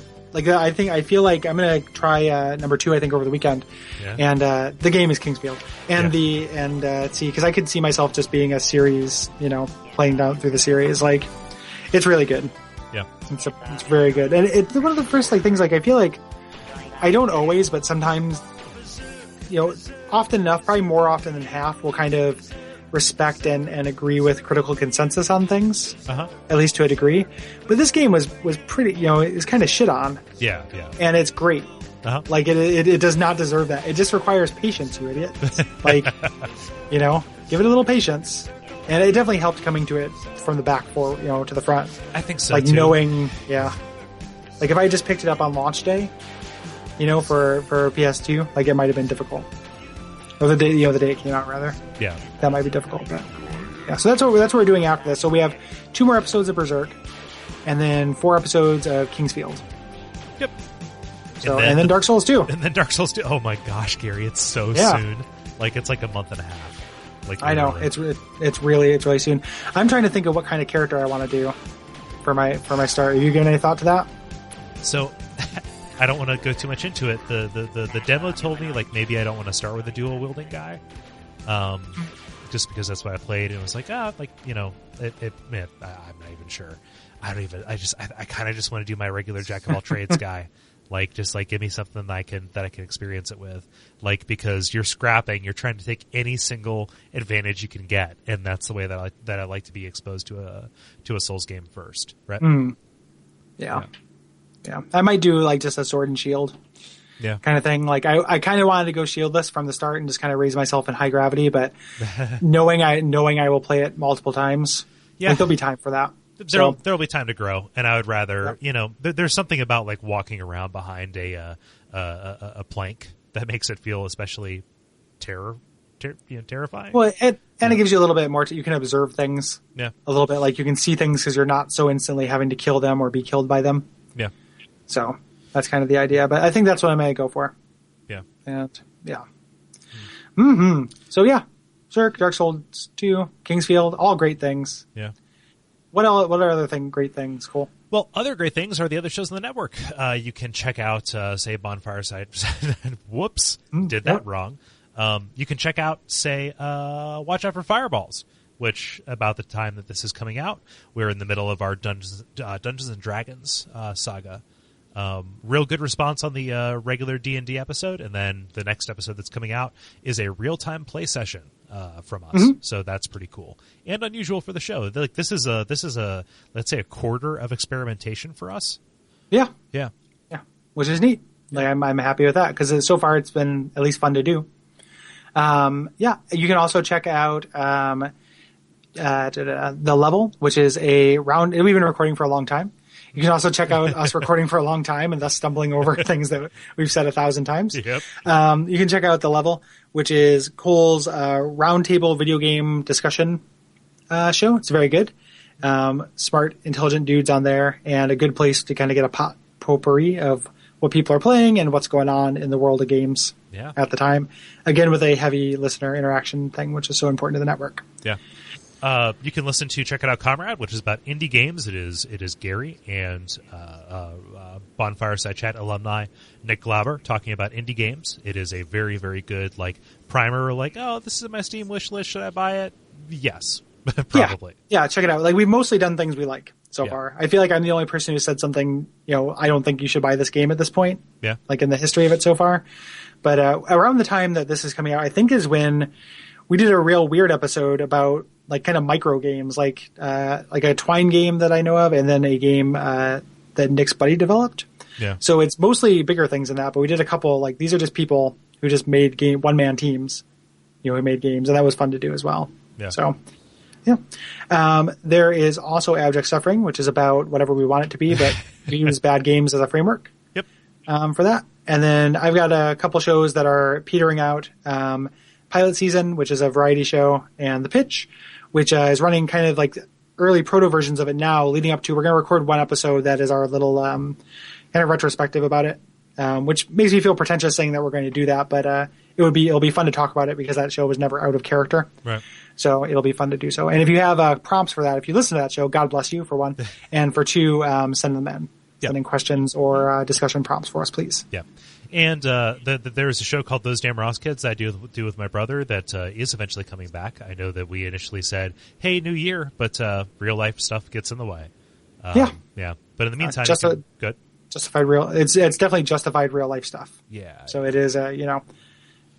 Yeah. In the meantime, you can check out back episodes of it. And if you're looking for written content, there is Hexcrank, which is the survival horror blog.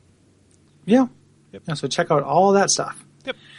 Yep. And in the interest of not making this go on forever, I think we should probably wrap up.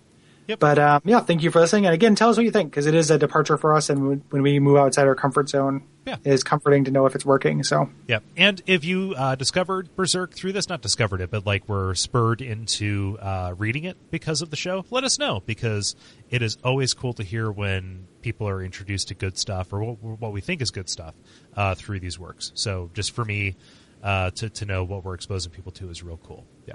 Yeah. And if you end up buying them, buy them from the Amazon referral link. Yeah. Duckfeed.tv/tip jar. Mm-hmm. Yeah. So until next time, it's not even so much a sword. Sacrifice. It's more of a slab of iron. Umbasa. So the world might be sunshine. Yes, yeah, so the world might be sundered.